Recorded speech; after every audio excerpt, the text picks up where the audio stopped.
Hello and welcome into Off the Bench. It is Friday and another day where I need a haircut so bad, guys. It's getting bad. It's getting real long. But if you guys don't know this, my wife is a hairstylist, and out of respect for my wife in her current state, I'm trying not to stress her out, so I'll probably have to go somewhere else to get a haircut here right after the show today. But we got a good show for you guys lined up. We're going to have Craig Sandlin on at 10:30, kind of having a little Chatterbox Bengals reunion here, talking things that me and Stone have talked about, which is what are we going to do with some of these candidates that could be cut? How does this offseason look for the Cincinnati Bengals, an offseason that I think in unison, the people that cover, and I'll say we cover the Bengals, in Cincinnati sports media, people that cover the Bengals all are in unison about an optimism that they can figure this out. And it's really just the naysaying fans, which they have plenty of reason to not believe that the Bengals can figure it out, because what have the Bengals shown you to make you believe it? But I think there's a lot of optimism. And we'll talk about those cut candidates and a few other offseason topics. We're going to talk a little bit about college hoops, just the games that are played this weekend. There's really one major story in college hoops in the area. And other than that, it's a lot of just getting to the finish line. You're at the point of the race where your legs are tired and you're just like, man, I just got to finish this thing. And that's where I feel like UC's at. That's where I feel Xavier's at. The other teams, Dayton still, obviously, we talked with Paul Frischner yesterday. Dayton has a chance to, really compete in the A-10 tournament to make the conference or make the NCAA tournament. And then NKU and Wright State, they both have a shot. A fair shake at winning the Horizon League. But I'm Reed Mouse, as always, joined along with Stone Shields. And Stone, I'll admit to these guys, Stone is a bit, I don't know, am I characterizing you wrong by calling you a foodie? No, yeah, it's fine. I think it's accurate. I feel like sometimes people have a negative connotation around that because it's kind of a weird word. But Stone loves food. He does. He loves trying new foods. It's one of in the short time that I've gotten to know him, it's one of my favorite things about him. And I have been telling him that I got to take him to our Hamiltonian spot, Gina's, for a while. It's just a simple little Italian, mom and pop Italian shop. And we had a date today to go. I told him yesterday, let's go to Gina's tomorrow. Let's do it. And some baby stuff came up, and I was like, hey, man, I'm sorry to have to break our date. So I'm apologizing to you live on air for standing you up on our date today to go to Gina's. But I promise I will take you at some point in the near future to Gina's Italian food. Yeah, no apology necessary. There's priorities in life, Reed. I think having a child certainly is a little bit more important than me going to Gina's for the first time. But we'll take a rain check. We'll get it figured out. And I'm going to wait, though, until I go with you. That's the plan. I'm not going to get too eager here and try to go by myself without you. I'm going to wait on this thing a little bit. So. I will. I love Gina's. Yeah. And obviously, we used to go there all the time with Elliot and Paul and Kate. When there was a big merry gang, we'd go there a lot. And I think if we sat down there today, there's a chance we still might be eating come Monday. It's not the quickest operation there at old Gina's, and there's no free ads. But you know what? I'm a Hamiltonian, so I can give them some pub. So I'll have to take you sometime in the near future, and you will not hurt my feelings if for whatever reason you're like, you know what, I'm going to go without Reed. I'm gonna test the waters. And you're a Catholic, I'm a Catholic. We're getting close to Lent, and they have a great Lenten menu. Some fish? Oh, yeah, they got good fish. They got good. Don't try the catfish. The catfish wasn't great, but their fish is very, very good. So I'll have to take them some other time. So, yeah, as you can see on the crawl below, we are going to talk with Craig Sandlin at 10:30. I'm going to do something that I've never done on this show. I think it's a fun segment that might come around and might stay put on this show in the future, which is as we are getting ready. Monday will be into February. What are the top 5 storylines for the month of February here in Cincinnati? So that's something we're going to talk about. Then we have an announcement after talking with Craig Sandlin. And if you've been watching the show, I think you guys I don't think we need Sherlock Holmes or Benoit Blanc to figure out what that announcement has to do with, but we'll bury the lead for now, and we'll get to that a little later. And the one thing I wanted to talk about, as you can see at the beginning of the show, was college hoops. Listen, we had Paul on yesterday, and he got kind of animated. He's like, basketball used to mean something here in Cincinnati, and I think it still does. We're just in a current era that there's a lot of transition between the transfer portal, between the NIL, between a triage of coaches, that it's maybe the worst it's ever been. UC hasn't made the NCAA tournament now in 5 years. Xavier's made it twice, but are currently not a very good team. Dayton hasn't been very good. They haven't made the tournament since that 2020 season? Been holding on to that one, but they haven't been living up to even their standard. And while we do have some exciting things with Miami, it's the storylines are few and far between. So I just wanted to run through the games that they'll be playing this weekend. Of course, tomorrow, the University of Cincinnati Bearcats will be traveling down to face the number 10 team in the country, the Houston Cougars. This is a team that they had on the ropes, had them battling. I would dare even say, if we're going to keep in the boxing metaphor, I think you could say that UC put them on the mat at one point. Had a big lead deep into the second half or midway through the second half that it just dissipated away from them. And it's at home. And this was at the time where I was making the proclamation, and I still hold this, and they proved it, that the Bear Kittens, we're gonna go out and get one. They're gonna clip one of these top teams in the country. They obviously did that with Iowa State, the number 2 team, getting Wes Miller his best win as the head coach of the Bearcats. Going down to Houston is one of the toughest challenges in college basketball. It is. It's one of the best coached teams, consistently one of the most talented teams, great fan base, and it's a very challenging thing. But as I've mentioned before, it really would not be all that surprising. It's not the craziest thing in the world to say that this UC team gives Houston everything they can handle. Gives them everything they can handle down there in Houston. And I think that before this season's over, we will be talking, just because they have a lot of opportunities to do so, we'll be talking about another highly marquee game for our University of Cincinnati Bear Kittens. All right, what about Xavier? Well, they're home tomorrow. They'll be playing against DePaul. And they obviously, DePaul has been the basement of the Big East for years and years and years and years and years. And this is a test for Xavier to, if they want to keep themselves out of that bottom half, or that bottom of the Big East, if they want to be able to get a winnable game in the Big East Conference tournament, then this is a game they simply have. I mean, you just got to win. They imagine they'll be favored. There's not too many games where they will be favored in the Big East remaining. So this is one that Richard Pitino, especially off the tails of the way that they've competed the last 2 games, where they played a really strong first 25 minutes or so, played a really strong first half, came out in the second half and had a big lead, and just watch it slip right through their fingers. This is one that they're going to be hungry for, one that I anticipate that they will win with these. All right, what about the smaller teams? Miami, they'll be playing against Northern Illinois tomorrow. Northern Illinois, of course, is leaving the Mid-American Conference. I believe they're going to the Horizon League. I believe that's true. But it's, for a long time, been one of the worst teams in the MAC. And how is Miami responding after having almost 10,000 at Millett Hall earlier this week?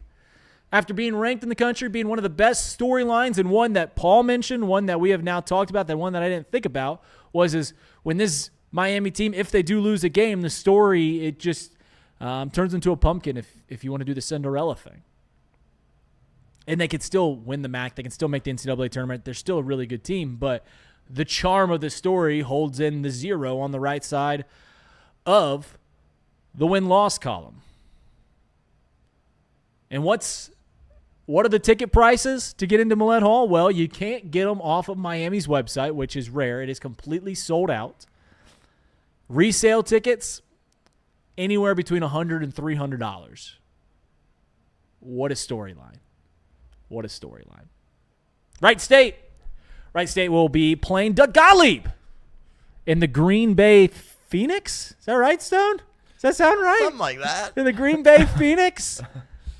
You and I both listen to similar podcasts. You're not a Doug. You never listened to Doug Gottlieb, really, right? I mean, I've heard him, but yeah, I've never really listened to his show fully. But I think he stopped the show, right, to fully go all in on coaching the Fighting Phoenix there in Green Bay. But yeah, that wasn't one that was typically in my rotation. Yeah, Doug Gottlieb was not my favorite. I mean, admittedly, was not my favorite talk show. And to be fair to Doug Gottlieb, he was on the same lineup as greats Dan Patrick, Colin Cowherd, Doug Gottlieb. That would be like going Barry Bonds, Albert Pujols, Careful, Spencer Steer.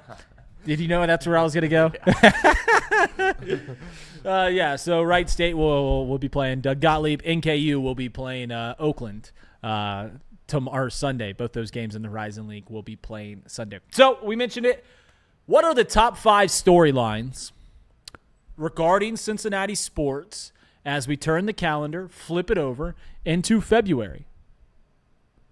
What does that look like? Well, without further ado, we'll break down the top 5 storylines and kind of dissect each one as we get into February. These are all things that should be, what's the word I'm looking for here? Settled, either in a positive or negative light. So, top 5 storylines here in Cincinnati sports heading into the month of February. Coming in at number 5, we have the tag window opens February 18th. It closes March 4th. We have long talked about on this show for years a tag of Trey Hendrickson. And as we get closer to the tag window, it felt more and more like it's just cut the ties entirely. But I don't know if I'm there anymore, because this is an opportunity for the Cincinnati Bengals to get something for Trey Hendrickson services. And you can sit them down and be like, hey, you can facilitate the trade. We'll get you somewhere where you can get an extension. We'll get you somewhere where you are happy to play. But we want to get something out of having you here and not let you just walk out the door like they did with Jesse Bates. And we've seen a tag and trade situation. So the 5th storyline heading into the month of February is Trey Hendrickson gets tagged and traded or not. I think it's more likely that we just let him walk, which is sad to say because we are the Cincinnati Bengals. But we've seen this exact situation happen with many of edge rushers over the last 10 years. And the reason you do it is exactly that. You can get something for having him in your wings. You can tag him, you can trade him, and wherever you trade him, you just make sure that it is facilitated that they will get an extension. And you get something for those services. Trey Hendrickson's not going to play for the Cincinnati Bengals next year. He isn't. He's just not.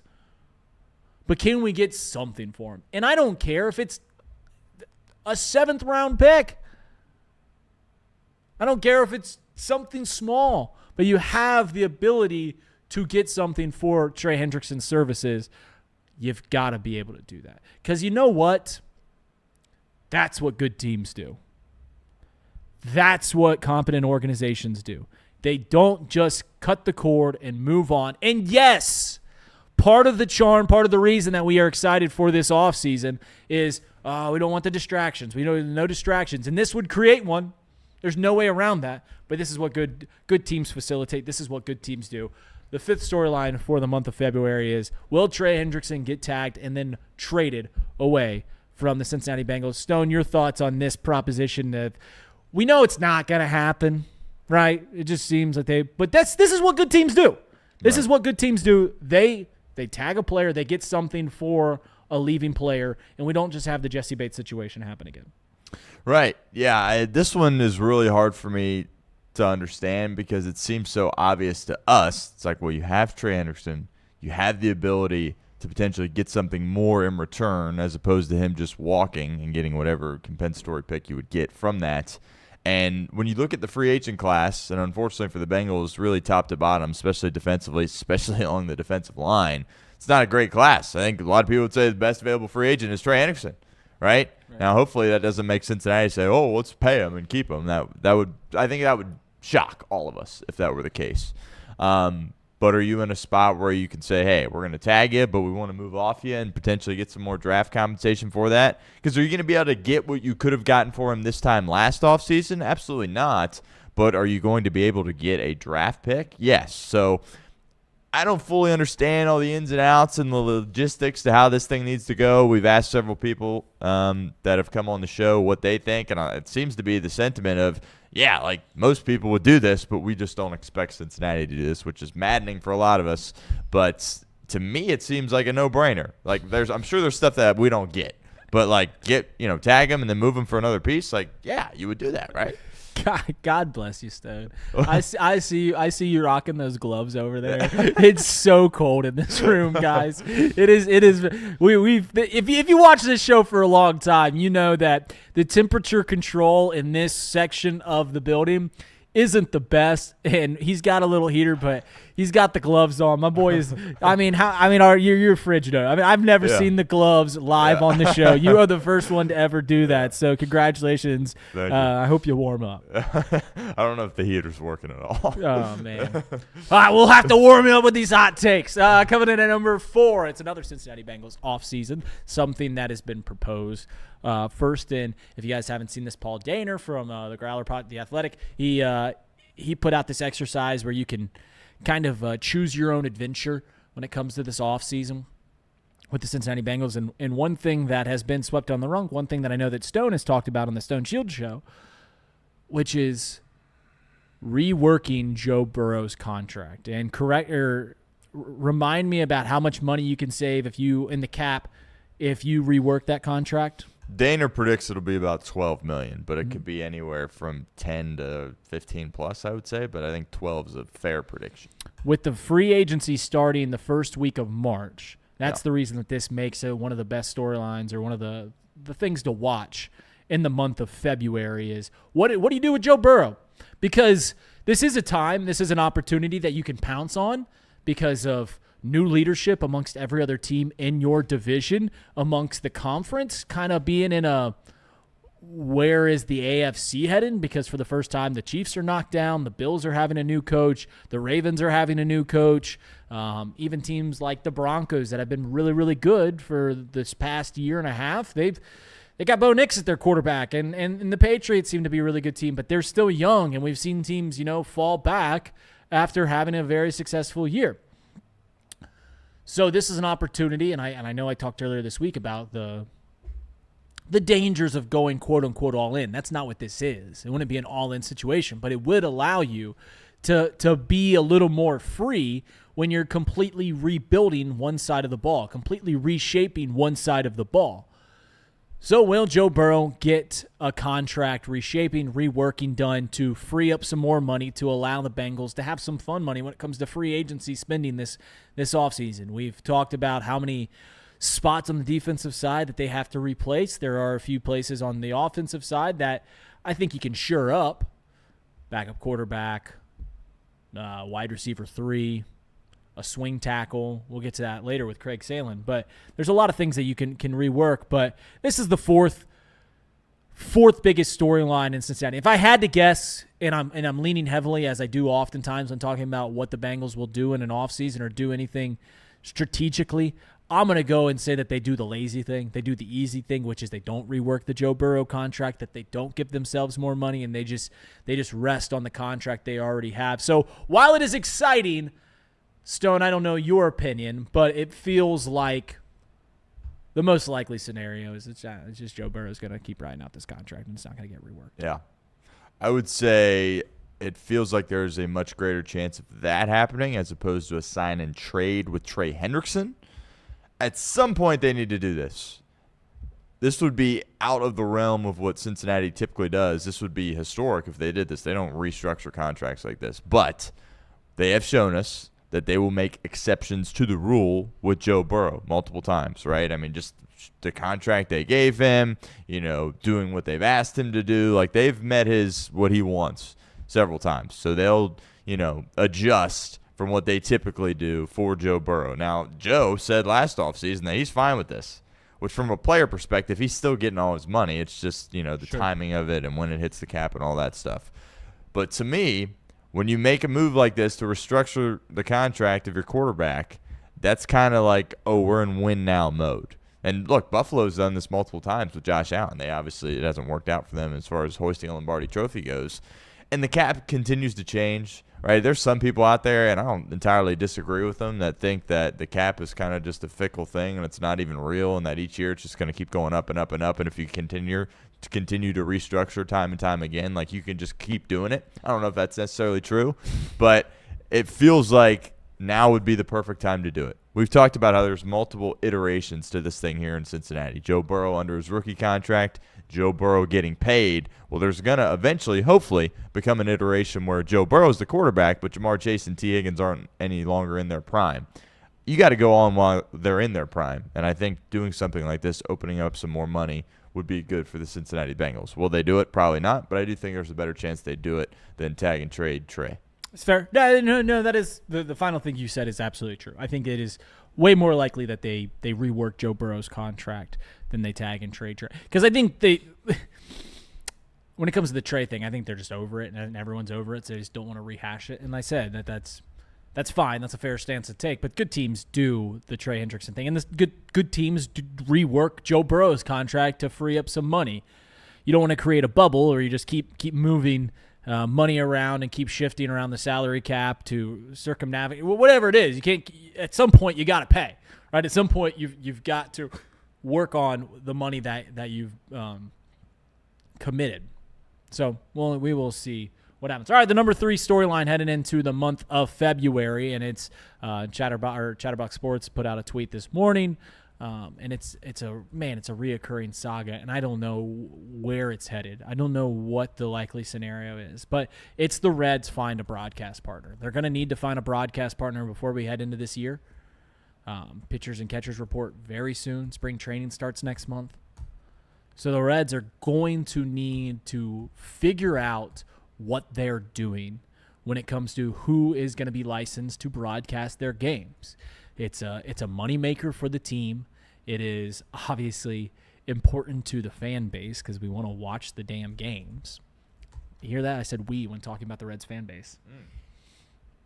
But they've got to figure out where they're going for the future. They just have to. Like and it's got to be a long-term solution. And that's what it scares me is I don't think they will find a long-term solution.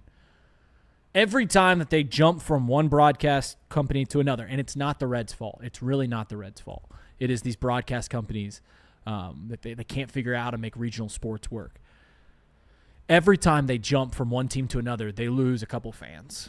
When they go from Fox Sports Ohio to Bally Sports to FanDuel Sports Network to MLB or Victory Plus or wherever they're heading next, they lose a few fans in the transition. They do. That's just what happens. If we went from YouTube one day and then we're like, hey, tomorrow we're going to be on Instagram, and then tomorrow we're going to be on TikTok, and then tomorrow we just keep jumping around and we're just like, hey, it's 11 o'clock today, then it's 10 o'clock tomorrow, then it's 9 p.m. the next day. You guys want to know where to find it, and that's what's going to happen with the Reds. So coming in at number 2 as Craig Salin is gearing up, so we will quickly go into this, is once again with the Reds.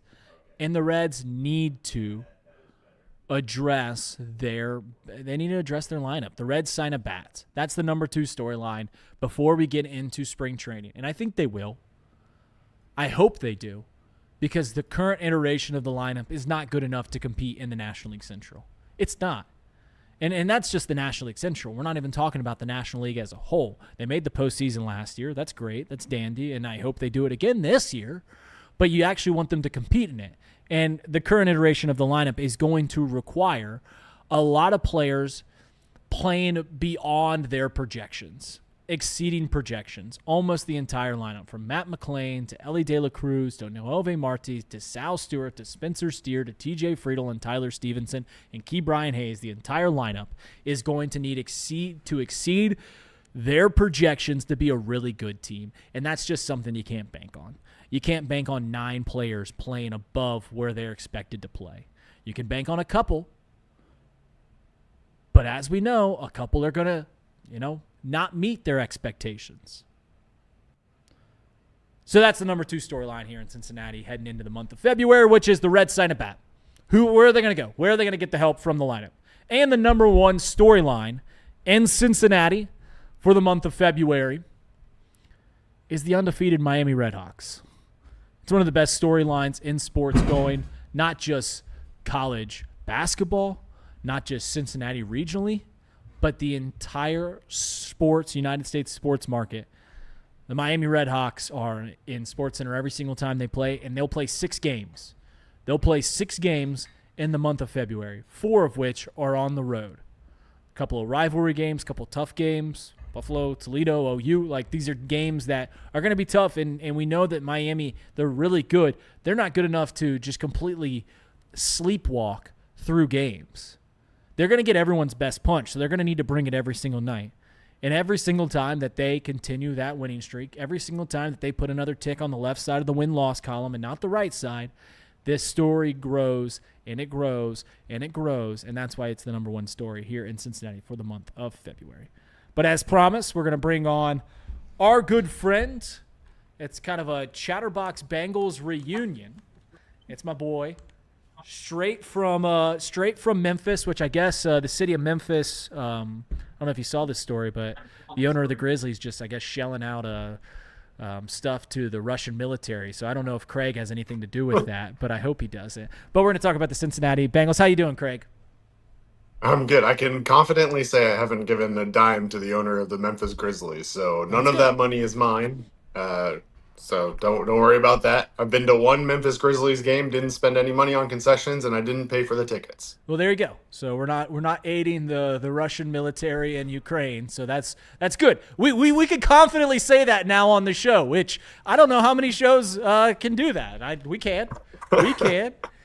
Craig, one of the reasons Just I wanted happy to do my part, my man. That's right. One of the reasons I wanted to bring you on, it's something that me and Stone have talked about a few times here live on the show. But, you know, since Chatterbox, since the season ended, we haven't gotten the chance to talk about kind of how this offseason looks. And I forget where your stance is. Me and Stone kind of shared optimism about just where the Bengals can head. And they have one task, and they don't have any distractions, and it feels like they can achieve that task based on the assets that they have in both money and draft picks. But I wanted to talk about the people that are currently on the team, some cut candidates, and I wanted to get your opinion on if the Bengals should cut them or if they should bring them back. So if you're ready, we'll run through the list, and I want to hear your opinion on each of these players, all right? Let's do it. Number 1, Orlando Brown Jr. It's a cut candidate. What do you think they That's do? It's the biggest question mark for me, because you look at the cap hit and it's $22 million in 2026. And I think that ultimately is going to drive a lot of conversation around him. He started to look a little bit slower last year, certainly got beat on some sacks from time to time. But at the same time, you look at the NFL and you look at offensive tackles around the NFL, his $22 million cap hit is 19th in the NFL in 2026. And so it's tough to imagine that you move on from him and are able to replace him at an affordable rate. I think you just keep him at this point. Mm-hmm. He was the first person I really dug in. No! I think the Russian military got him. I think ubiquity and drone strikes and everything. Oh no, Craig. All right, well we'll wait for Craig to join back in. But he was making a good point, and I think everyone is in unison. I don't know how you could have an opinion on Orlando Brown other than there he is. As we're waiting for him to come back, we'll keep it on. Note to self. Yeah. Note to self, do not disturb is very important when you're talking about doing a phone call like this from the phone. Correct. I've learned. I've learned that a few times calling into shows. But you were saying about Orlando Brown Jr. Yeah, $22 million cap hit sounds like a lot, but in the grand scheme of things, 2026, he's the 19th highest paid or offensive tackle in the NFL. And so in terms of trying to replace him at that salary or even a lower salary, the more I think about it and the more I dig into it, I just don't think that's a reasonable ask of the Cincinnati Bengals when you're going into this offseason. I think even with him on the team, you have enough cap space to be able to do what you want to do. Orlando Brown Jr., even though he was the first person I looked at because of the salary in 2026, ultimately, for me, is a keep. Yeah, no, it's as I mentioned, as I've said on the show, there's other problems. there are other problems and you do not want to create one that isn't there. Can we get better left tackle play? No doubt. Like do I even believe that Orlando Brown Jr. is living up to his current contract? You can make the case that he isn't. But the simple fact of the matter is it's good enough, and it's good, and there's just no need to create another problem. It is undoubtedly the biggest problem going into next year. Like, that's going to be the biggest conversation is what we do at left tackle or what we do with the tackles next year. But for right now, we keep them, we move on. Speaking of offensive line help, Cody Ford, is this a guy that we cut? I mean, what? I don't know. I'm just gonna be completely honest. He's gonna make $3.4 million in 2026. Like, I think the Bengals really like the versatility that he brings to the team in terms of being able to play tackle, but also kick inside if need be. They clearly view him as a good locker room guy. You saw what he did with the reception in 2025 and the way that the team reacted. I think they probably keep him. Could they replace him for cheaper? I don't know, maybe, but we're talking about $3.4 million. It's not like you save that much. We're going to have to go out and sign a replacement for $2 to $3 million anyway. I think you probably just keep Cody Ford. I think that they will. I don't think they should. I flipped on this because Stone asked me this a couple weeks ago, and I flipped on this because I was like, yeah, I mean, he clearly likes being here. They clearly like him being here. But I think part of the reason that we're not so gung-ho about cutting him is because we didn't get to see him play all that much. And if we got to see him play, we'd be singing a different tune where it's probably not good enough. And part of the reason that I think that he should be gone is because he didn't get to play. He wasn't good enough to get on the field for a decent, mediocre line. He never really got to go out there. I think they just need I don't think he's a true tackle anymore. I don't think he's that anymore, so I would like to go get a swing tackle, someone that can adjust the line. All right, let's flip it over to the other line, the defensive line. We'll start with B.J. Hill. Yeah, that's a good question. B.J. Hill scheduled to make, $12 million in 2026. Right. I don't know that he really gave you the production you'd expect for $12 million, and I think he's probably a player that you could replace his production, if not get better production. The injury history is a question mark. He's 31 years old now. He's probably a cut for me. But again, it's one of those things where you got to look at like replacement values, right? And so when you look at what the defensive tackles are going to bring and interior defensive linemen, I mean, you look at someone like Chris Jones, he's $45 million in 2026 as cap hit. Like, if you want to get down to the $12 million range, which is where B.J. Hill is slotted in, 33rd in the league, I don't know if that's something that's reasonable to expect to be able to replace. Now, you've got guys like Mason Graham who are making $9 million in 2026 that make you think, well, maybe you can find a diamond in the rough or somebody that can have a bounce back season. But with the amount of money that the Bengals have, I feel like it's better to keep B.J. Hill and have him be more of a rotational player and not necessarily be your DT1 and still have him on the line. I'd probably keep B.J. if I'm being honest. Okay, what about TJ Slayton? TJ's got to go. I mean, it was one of those signings last offseason where I don't think people were super excited to begin with. Obviously, having experience with the line coach brought him in and gave him even more, and people thought, oh, well, look at what he did in Green Bay.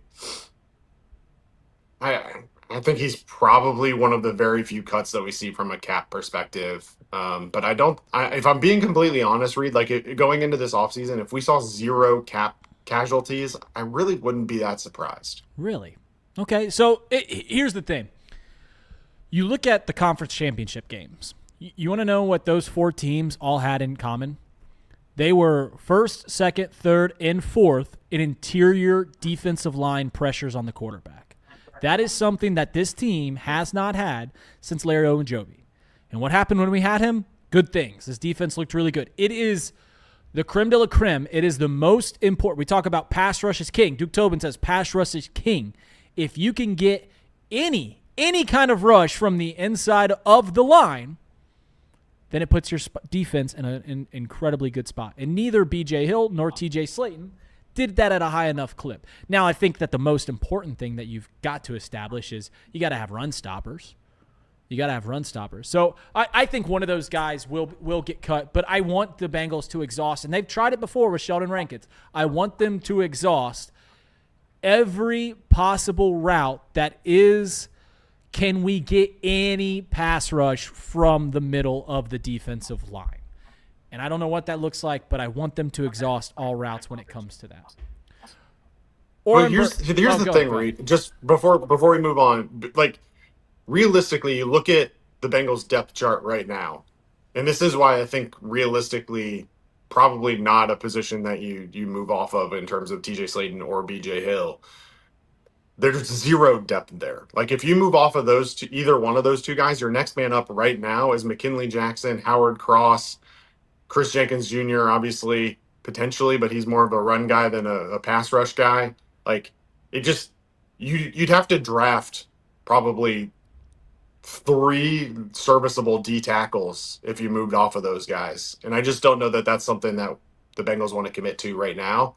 They have the cap space to be able to go out and sign a guy or two, and certainly that would be a reasonable expectation. But if you're going to cut somebody for cap space reasons specifically, if you're going to have to go out and sign somebody else at an equal or higher value anyway, like it's just hard to get behind the Bengals making those moves. It's not necessarily that I wouldn't make those moves, right? Like I agree. I guess probably I'd move off of that $21 million and cut both of them and go out and spend it on a higher performing D tackle. But I don't think the Bengals will necessarily do that. I think they value what both of those guys bring from the run game and from the pass rush. Like TJ Slayton had a career high 3 sacks. Now that doesn't sound like a lot, but it's a D tackle.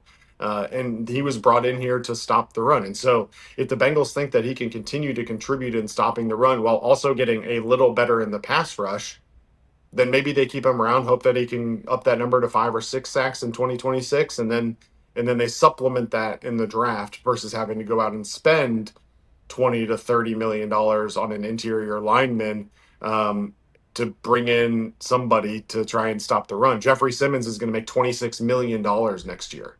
Right. So it's all about replacement value to me. And like, I just don't know necessarily that the Bengals are going to make those moves. I'll be shocked if Jeffrey Simmons goes anywhere just by the fact that Robert Saleh's there. And if I'm a defensive guy, you ain't getting rid of Robert. You ain't getting rid of your best defensive player. No.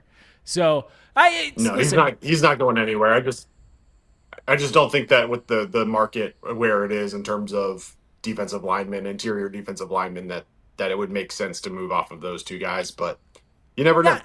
Listen, I'm with you, and we've talked about this before to where we understand that the defense needs a complete overhaul. We understand that, but it's harder in practice than it is in theory. Like, it's harder to look at 11 spots and realistically 15, 16 spots and go, oh, we've got to replace at least half of this, and then go out, do it, execute it, and have some success doing that. So I'm with you. I do think that they will cut one of those guys, and if we're going to cut one of those guys, I think I'd rather have TJ Slayton than BJ Hill. But I'm not pulling hairs either way.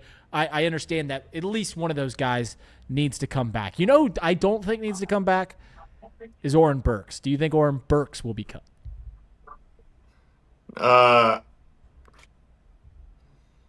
I mean, look, I think from my perspective, the number one priority, there's 2 real priorities that I could be swayed either way in this offseason as it pertains to specifically free agents, and it's linebacker and it's safety. Mm-hmm. Like, I think both of those are positions that they could supplement in the draft for sure. But the idea, we saw what happened when you start 2 rookie linebackers in 2025. So the idea of them going out, drafting another linebacker to try and plug into that rotation doesn't make a lot of sense. I think Oren Burks can be a cut.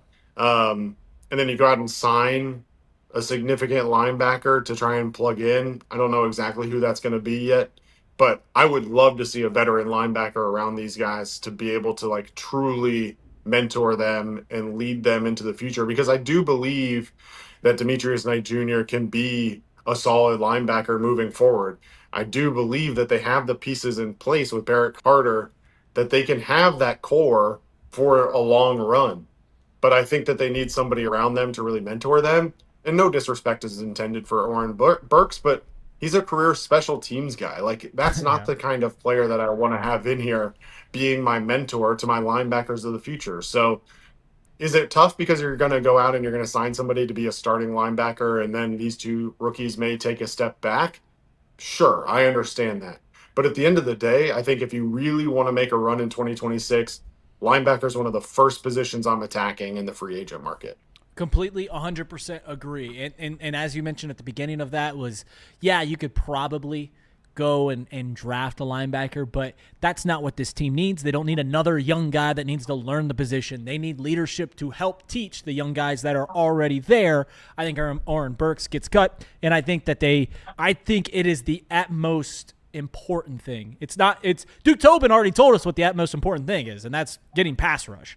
But I think it is the most important thing that the Bengals need to do is getting a high-level veteran linebacker to help both Demetrius Knight and Barrett Carter to where they're not carrying the load of our two linebackers and they're rotating in for the second and third spot. But, yeah, I think Oren Burks is gone. I believe there's one more guy that could be a cap casualty, that could be cut, and I think we all know that he's not going to be, and that's Mike Gesicki. Do you have any varying take on him potentially being going by the wayside? And Joe Burrow is not going to allow that to happen, I don't think.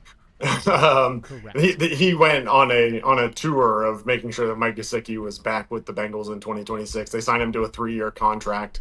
The idea that they're going to move on from him after 1 year is very unlikely. I think when Mike Gesicki is healthy, he fits into this offense very well. We saw him almost emerge as the number 3 wide receiver, almost up to the number 2 wide receiver when either T. Higgins or Jamar Chase missed time.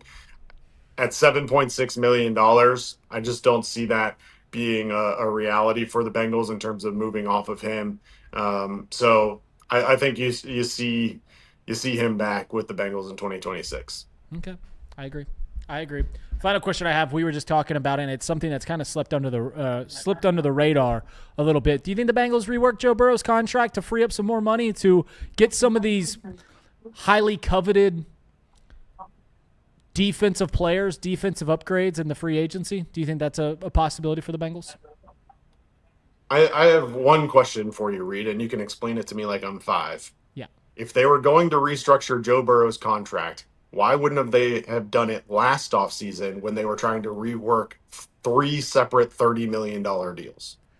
If it was going to happen, last year was the year it was going to happen. I don't see it happening this year. Because I think what do you call it in a computer that works? The RAM. I don't think that the RAM of the minds of the Bengals front office had enough capacity to do all of them, which is part of the reason that I'm optimistic about this offseason is they've got one thing. They've got one thing to do. They don't have to worry about Trey Hendrickson or T. Higgins or Jamar Chase or they don't have to do any of that. So that's why I thought that they could possibly do it. And $12 million, that's a big, healthy chunk of change, dude.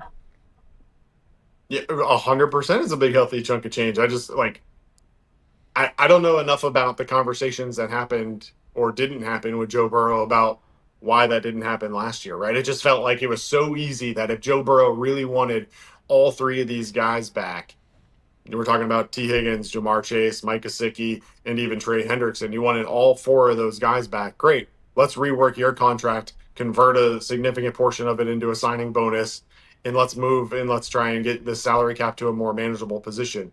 They don't even have that same issue this offseason. They're projected to have a top 10 salary cap room in the NFL. According to Spotrac, they're going to be number 7 in the NFL with $54 million. And that's before they make any potential cuts that they make, right? So I think if it was going to happen, last year was the year that it would have happened. I think they can do so much work with the amount of cap space that they have. You mentioned Robert Saleh earlier. They've got $100 million of cap space going into 2026. Like, you want to talk about a quick turnaround candidate We saw that happen this year with some first-year head coaches that were able to make really quick turnarounds. New England. If you want to put some money on it, Tennessee can absolutely follow that exact same blueprint that New England had in 2025 to go out, make a bunch of signings in free agency, and compete immediately in the AFC South in 2026 with $100 million of cap space. The Bengals are going to have about half that, $54 million. I think they can do a lot of damage with that money if they really want to and are smart about it. I think realistically, as I said before, I'd be very surprised to see any significant cap hits, right? Like maybe we see one or two, but I think just as much of a cap space save, and it'll be performance based, right? You mentioned Cody Ford, you mentioned Oren Burks, like those are as much about performance as it is about cap space. So yeah, it'll be interesting to see, but they've got the room to do it. I'm hoping for a lot of special Chatterbox Bengals live streams this offseason talking about free agent signings. I'm in. Craig Sandlin helps out on Chatterbox Bengals, helps out on Chatterbox Reds, and does not support the Russian war machine. So thank you so much for hopping on today. I'll see you around, man. Thank you. All right, buddy. We'll talk to you later. See ya. Craig Sandlin. Keeping everyone around. No cuts. Just running it back. Surprising a bit. But I think it's when we talk about all these cuts, the team needs a change, and they will. And I think there's going to be a massive amount of overhaul.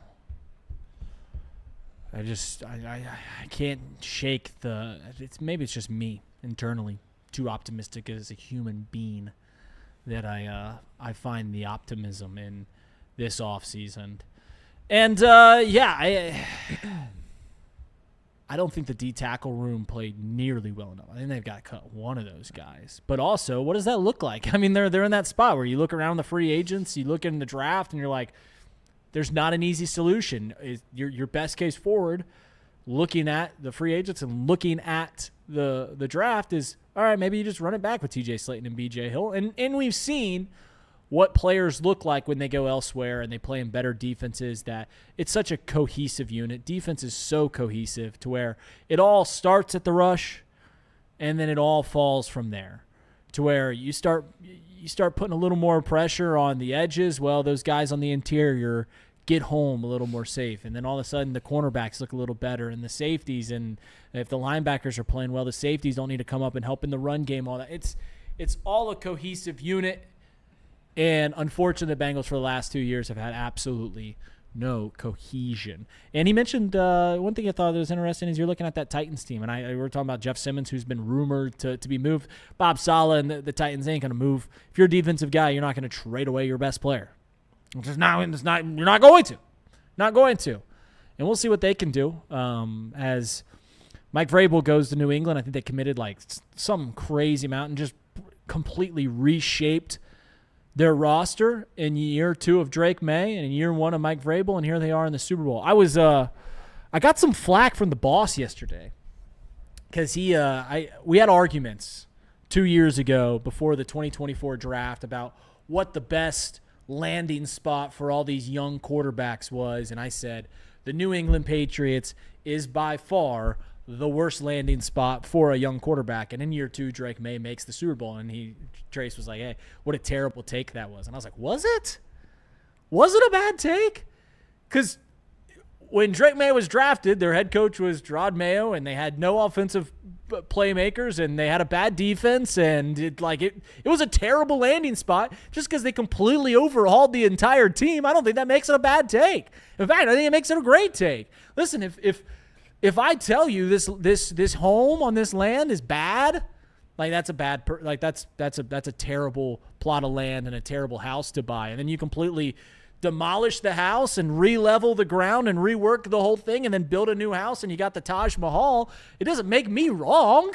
You just put more money into it. You just completely reshape the thing. I'll hold that my take from 2 years ago was a good take. I'll hold that it was good. But yeah.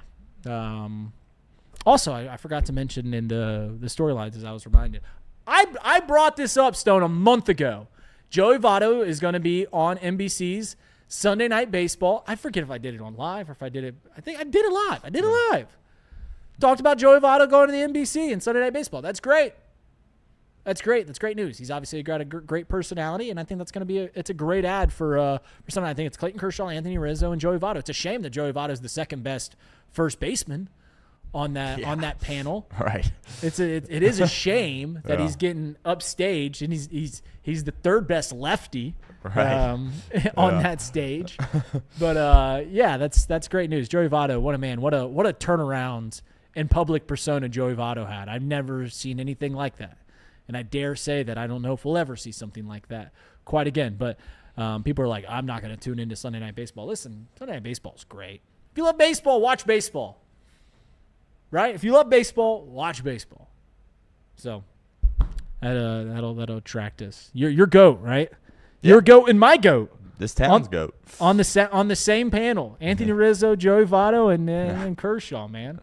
I will say real quickly about Craig. Yeah. I was kind of surprised. Now, I was doing some stuff here on the side, but it sounded like he was I know he was trying to be predictive as well, which I can respect, but it sounded like he was kind of open to running it back with a lot of what the Bengals have. And for as hard as he is on Zach Taylor, I was kind of shocked to hear that, because I'm a guy that defends Zach Taylor, but I also come up here and I'm like, get rid of all these guys. And it didn't really feel like – I mean, keeping Cody Ford? We serious? Oren Burks is the one. Like, in what world is Oren Burks coming back? Right? In no world. There's not a single the real world. Like, there's no world in which Oren Burks is going to be on the Bengals team next year. Like, that's like when you're doing this exercise about who comes back, who gets cut, who doesn't. Oren Burks is but yeah, it was Craig that was surprising that he took everyone back. Obviously, Craig knows ball. He knows ball, but that was shocking. I think I told you run back Cody Ford, but that was hot off the heels of him catching a 21-yard and pass and everything like that, and I was kind of drinking the Cody Ford Kool-Aid. But the more and more I think about it, yeah, I don't have optimism that he can play tackle, and if he can't play tackle, he can't be here, right? Because that's his role, is to be the swing tackle when inevitably Orlando Brown misses a game, or Marius Mims misses a game, or they miss a series or something. Cody Ford's got to go in there and he's got to play tackle. So you've got to go find someone that can play tackle. I don't think Cody Ford can do that. He can play guard, play center, but he can't play tackle. So Cody Ford. I don't. The rest of them.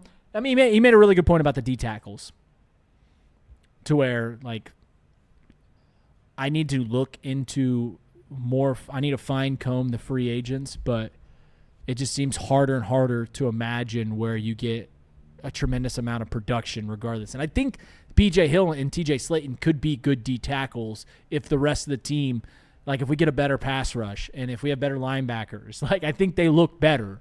But that's a lot of asking for more and more. All right. You have a guest coming on at 11:15, correct? Correct. Who's coming on today? We got Caleb No. We're going to talk a little Bengals, of course. We're going to kind of rehash some of that stuff that you talked about with Craig. We'll talk draft a little bit. I'm going to ask him if he's got any free agents in mind. But, yeah, Caleb No, sports reporter, anchor, WCPO Channel 9. So looking forward to that. But I know you got an announcement to make, Reed. We do got an announcement. So as I've talked about, I am on the doorsteps, the precipice of becoming a father, which is incredibly exciting. And this was something that her due date's not for a couple more weeks, but it seems more and more likely that it's going to be coming up sooner rather than later. We've been in the hospital a few times, and they said, all right, we're gonna pump the brakes. We're not gonna do this thing yet, but it seems more and more likely that the baby is coming. So the announcement is thus: because of that, there is no plan for Off the Bench to continue during my parental leave, during my paternity leave, and as we head into. But there is good news. There is good news. And that is that Stone Shield Show is going to continue for the long term. It got picked up. It's going to keep rolling. Stone's going to keep rocking with daily content out of here from Chatterbox Sports for the foreseeable future. And listen, I mentioned this yesterday on the show. This is going to be a little of a self-reflective. Do I feel like I did the absolute best I could with this show? Did I leave it all on the table? No, probably not. I probably could have been better about getting guests in here and pre-planning and doing all that stuff. But I will say this. I have fun doing this show with you guys. I really do enjoy coming every day, reading the chat, chopping it up with Stone, getting Craig on here, getting Paul, having the guest, and chopping it up and talking sports. Like it's a lot of fun. There's worse things to do in this world, so I have a lot of fun doing this. So, is there a plan for OTB to return in the short term?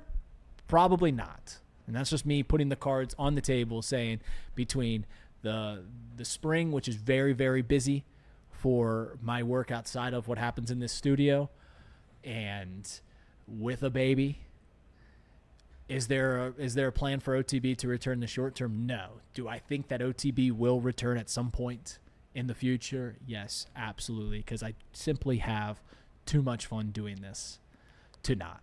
And I'll be around with Chatterbox Bengals. And as we mentioned, Chatterbox will be around in the morning every single day talking Cincinnati sports, getting guests in the form of the Stone Shield Show. And Stone obviously does a fantastic job. So I just wanted to say thank you guys. I think I took this over, the first week of the NFL season. And it almost, the due date of the baby paired perfectly with the entire NFL season. And I always kind of knew this was going to happen.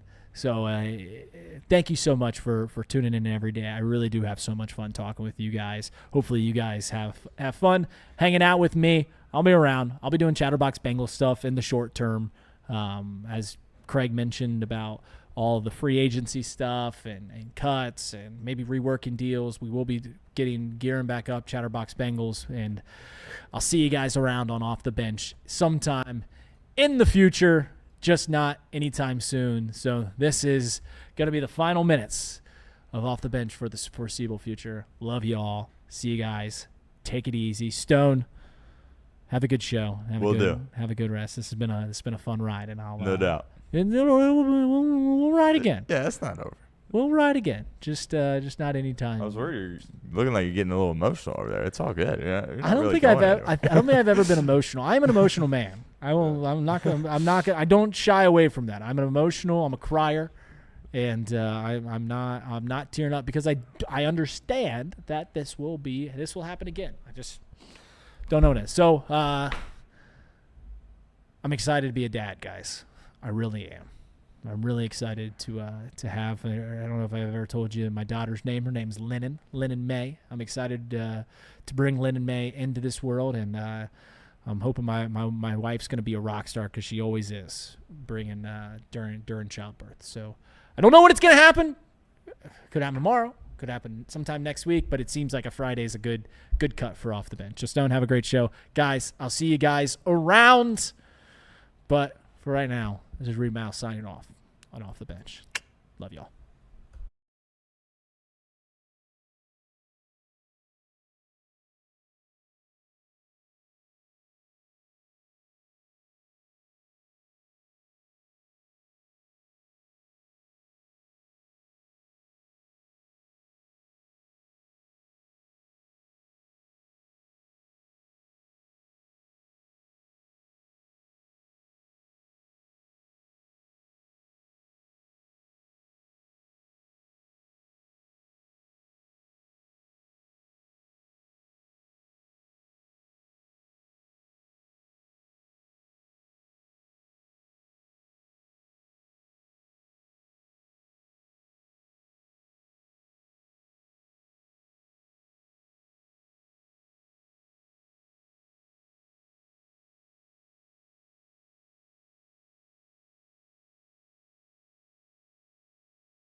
All right, here we go. Welcome into the Stone Shield Show. We are here. We are live. It is Friday, January 30th. Appreciate everybody hanging out with us here throughout the duration of the week. We do have another guest today.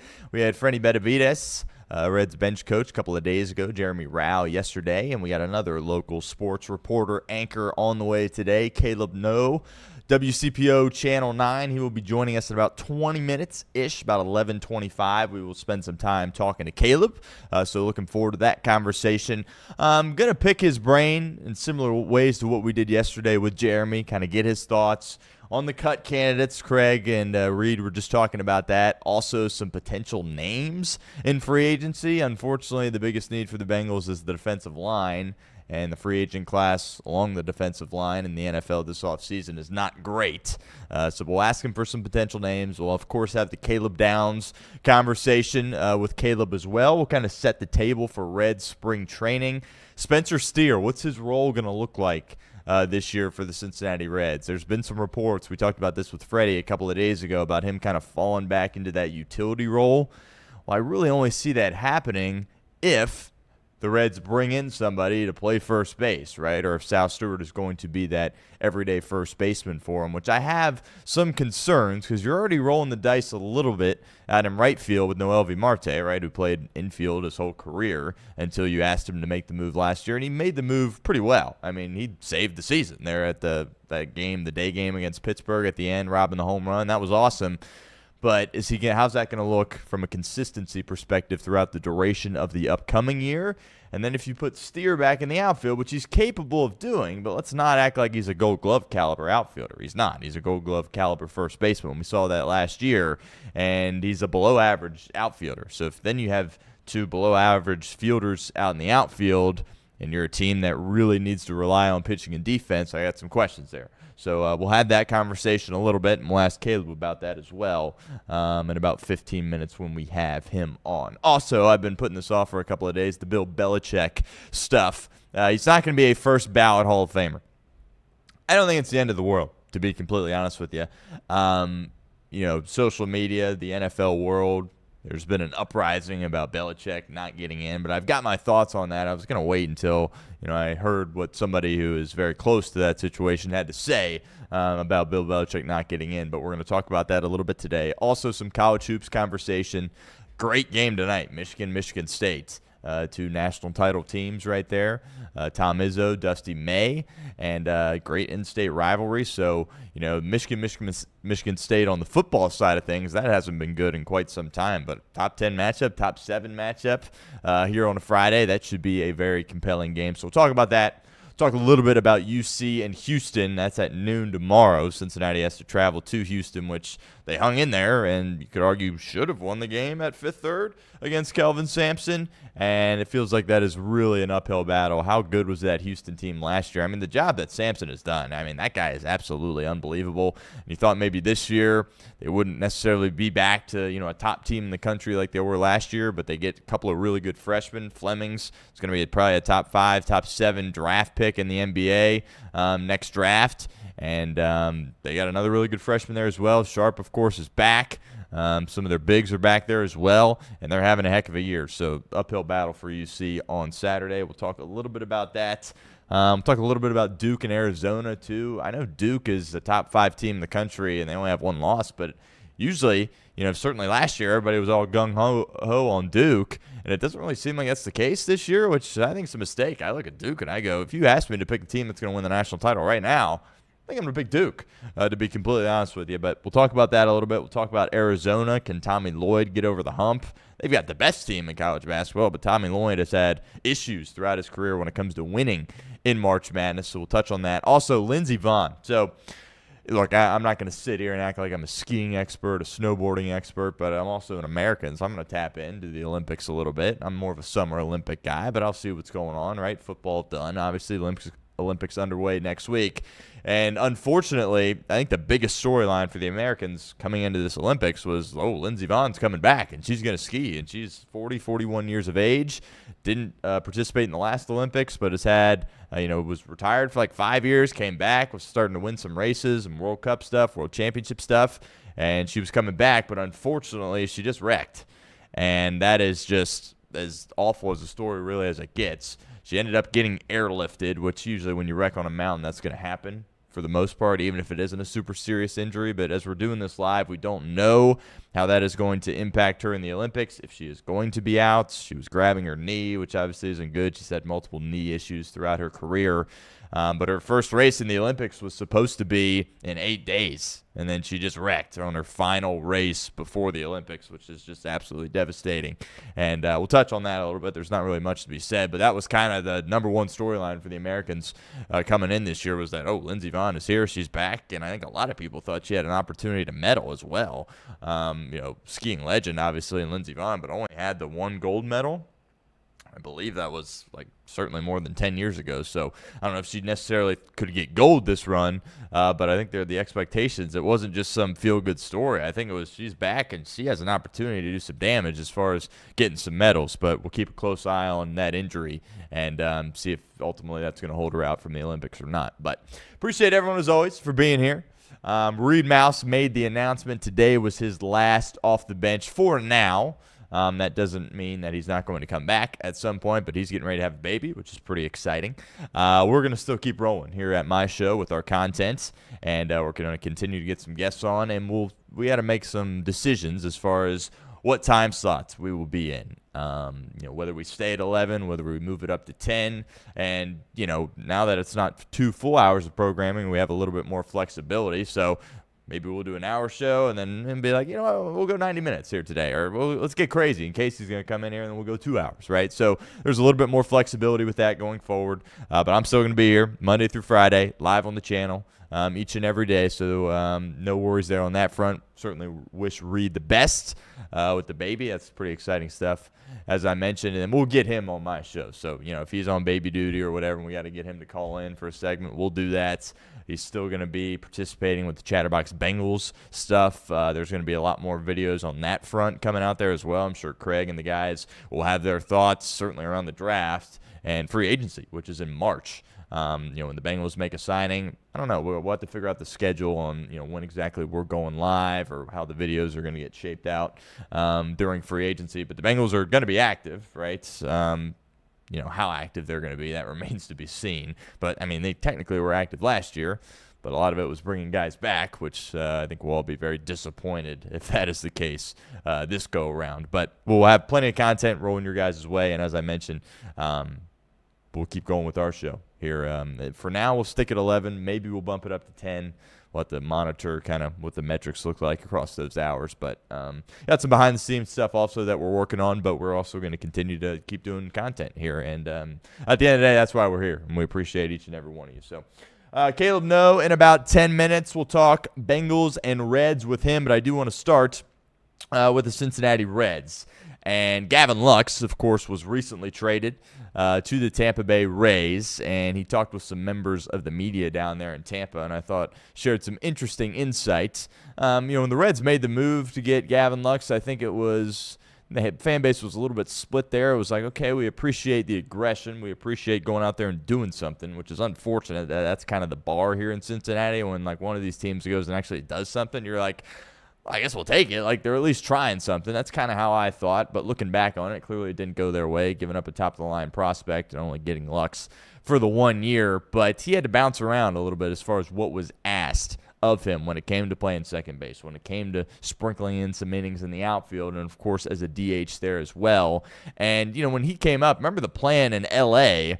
When they lost Trey Turner was that, we're just going to put Gavin Lux at shortstop. And they tried that, and it was, horrible. Couldn't work with it. And then they had to bring Mookie in, and he played short. And then, of course, he was their shortstop last year when they won the World Series. So Mookie Betts is just an unbelievable athlete. That's kind of a side topic. But as far as the most impressive athletes this day and age, I think Mookie Betts is top 5. That guy's unbelievable. But so they moved Lux back to second. And then, of course, he comes over here to Cincinnati, and you already had McLean in place there at second. And it was clear, even though McLean couldn't hit the baseball last year, that he was much better second baseman than Gavin Lux. And there was actually a couple of games you could argue Gavin Lux cost the Reds defensively. So they had to ask him to play the outfield. That wasn't great. And for the most part, he really kind of fell into that DH role, which when you think of prototypical, stereotypical DHs, Gavin Lux certainly isn't that guy. But he was talking with the Tampa Bay reporters basically saying, it's difficult to kind of be a utility guy, to be bouncing around the outfield, the infield, and DH. And that's part of being in the big leagues. You got to adjust and adapt to that. And part of the reason he had to do it so much is because he couldn't overtake McClain at second base. And I think if he played a little bit better defense, he could have, to be completely honest with you. So he was talking about how he was excited to get back to just kind of play in the infield in Tampa. And it made me think of one thing. And it made me think a little bit about Spencer Steer. Obviously, there's been a lot of dialogue this offseason about the bat. Are the Reds going to sign a bat, a power bat? And typically, if it's a power bat, he's going to come in and play one of the corners, whether it be first and third base. Well, you have third base locked up with Ke'Bryan Hayes. You traded for him. He's a Gold Glover. Guy's unbelievable defensively. And when you made the move to get him, you understood in that moment that you were making the sacrifice, that you weren't going to get a ton of production offensively from that position. Now, if they were to bring in a guy, obviously the hot name right now, or the one name that people really are talking about, is Eugenio Suarez. We came on the program last week, and I was like, I wouldn't do it. I wouldn't bring back Eugenio Suarez. But if you do, how is that going to look with your first base position, right? Because Suarez, well, he's not going to play third, right? And he hasn't, played third base really well since he left Cincinnati. And he played a fine third base here, but it wasn't, good by any stretch of the imagination. Sal Stewart's a guy that they're going to want to be a foundational principle and foundational piece for this lineup. Hitting the baseball, and, he's going to have to play the field somewhere. Maybe he's an everyday DH, but I think he's 22 years of age. At some point, they want him to figure out where he's going to play, and I think the most logical position would be first base. And now you're sitting there looking at Spencer Steer, and what did we Steer? And we just mentioned this with Lux about moving around. Kind of feels like Steer's going to be back to that position, and there have been reports from the Cincinnati Reds. And we talked about this a little bit with Freddie Benavidez a couple of days ago with Spencer moving back into that role. And if anybody can do it, it is Spencer Steer. But as I mentioned at the top of the show, I've got a little concern, right? Because the way he played first base, there's some dialogue, and Reed Mouse brings this to the table. I don't get it at all about, he's average at first base. Spencer Steer, that was his first year at first base, and he was awesome defensively. Right? Now, does he hit enough home runs and have as much power and drive in as many guys as your prototypical first baseman? No. But defensively, it was lights out. And that was really a strength of your team, was your defense at that position. Of course, along with your defense at third base. Once you made the acquisition for Ke'Bryan Hayes, and then McClain is a really solid second baseman defensively. And Friedel did some nice things there in center. It wasn't, an all-world guy in center field. But the main thing that I keep coming back to is that when you're a small market team, when you do the whole platoon stuff, right? And look, Milwaukee and Tampa do it. They have a ton of success doing it, right? You're not really seeing the Dodgers and the Yankees and the Mets do a ton of these big spenders. The Padres do a ton of this platooning stuff. When you're a small market team, you have to do it, right? So you got to manufacture runs. You got to pitch really, really well, and you got to play good defense. And for much of my life, the Reds have played outstanding defense. And I wouldn't say that they played bad defense last year, but not good enough. Right, that has to be an area. When you're competing with these big-time spenders, you're competing with these lineups that got a lot of juice, you got to be really buttoned up in the field.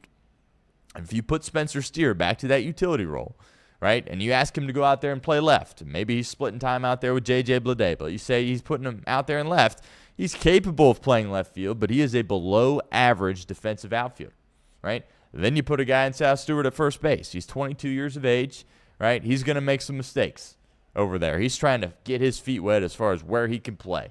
Third base, second base, first base, you're willing to figure it out and try to make it work for him because his bat is just that good and has that much upside, but that's going to be a step in the wrong direction on first base. You look out to the outfield, Noel V. Marte, great job adjusting, everyday infielder throughout his whole life. They throw him out in right field. I think it went better than a lot of us thought. But are we just going to sit here and say that he's not going to make any mistakes out in right field and that's going to be perfect and he's going to be an awesome outfielder, right? So now you're looking at your corner outfield spots going, oh, we don't know about the defense here. You're looking at first base. We don't know if we like the defense here. And you're looking at shortstop. We love Ellie De La Cruz, but what's he done the past couple of years? Lead major leagues in errors, right? And all of a sudden you're going, well, we need defense to be one of our strengths, and we've got holes in all these different spots. So it's very interesting to me what is going to happen with Spencer Steer. Again, we made the point from Freddie talked about this, where it's like he's probably going to go back to that utility role. I don't know if that's the right thing. When you need to be so reliant on your defense and you know what you have in him at first base, why not continue to play him there at that spot? So it'll be fascinating to see how they attack that. And then second base, of course, you hope McClain can stay healthy, and you hope he can hit the ball. But what's your backup at second base look like? I mean, Espinal's still in your organization, right? You could still sign somebody. But is Sal Stewart your backup second baseman too? So there's a lot of holes and a lot of questions that need to be answered for the Reds throughout spring training. But the recipe for them to get back in the postseason, right? Obviously, they have to develop. Obviously, Matt McClain's got to be a little bit better. Obviously, Ellie's got to take the next step. But it all comes down to pitching and defense for this team. And that's really the case when you're looking at all of these small market teams there as well. And I have concern that if they were to bring in another bat, right, you're taking Spencer Steer a little bit away from first base. Even if you don't bring in another bat, it seems like the plan is to go forward with Stewart there. And who knows, maybe he turns into a great defensive first baseman. Absolutely can. Freddie said he was down there in Miami working out with him. He's 22, right? He's a kid, right? It's not like he's 25, 26 years old, and it's like, well, we kind of already know what you have. There's a lot of working and grooming that can be done with Sal Stewart, but I do think that is a concern for Cincinnati, is what things are going to look like defensively.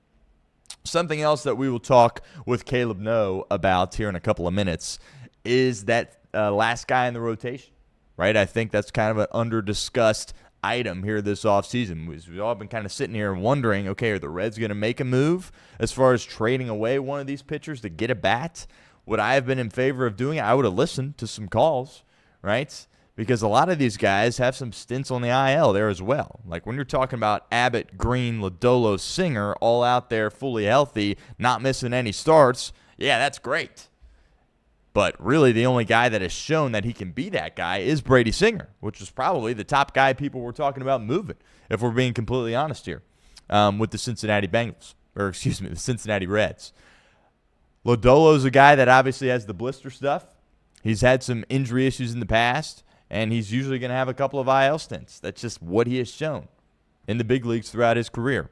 Now, when he's out there, it's awesome, right? He's striking out everybody left and right. He's got that big sweeping curveball, really difficult for right-handed hitters. It's great, but he's going to have a couple of stints on the IL. Abbott, for the most part, he's been very, very reliable. There was the worry that at the end of the year he runs out of gas a little bit. We saw that for a couple of years, but last year I think it was tremendous.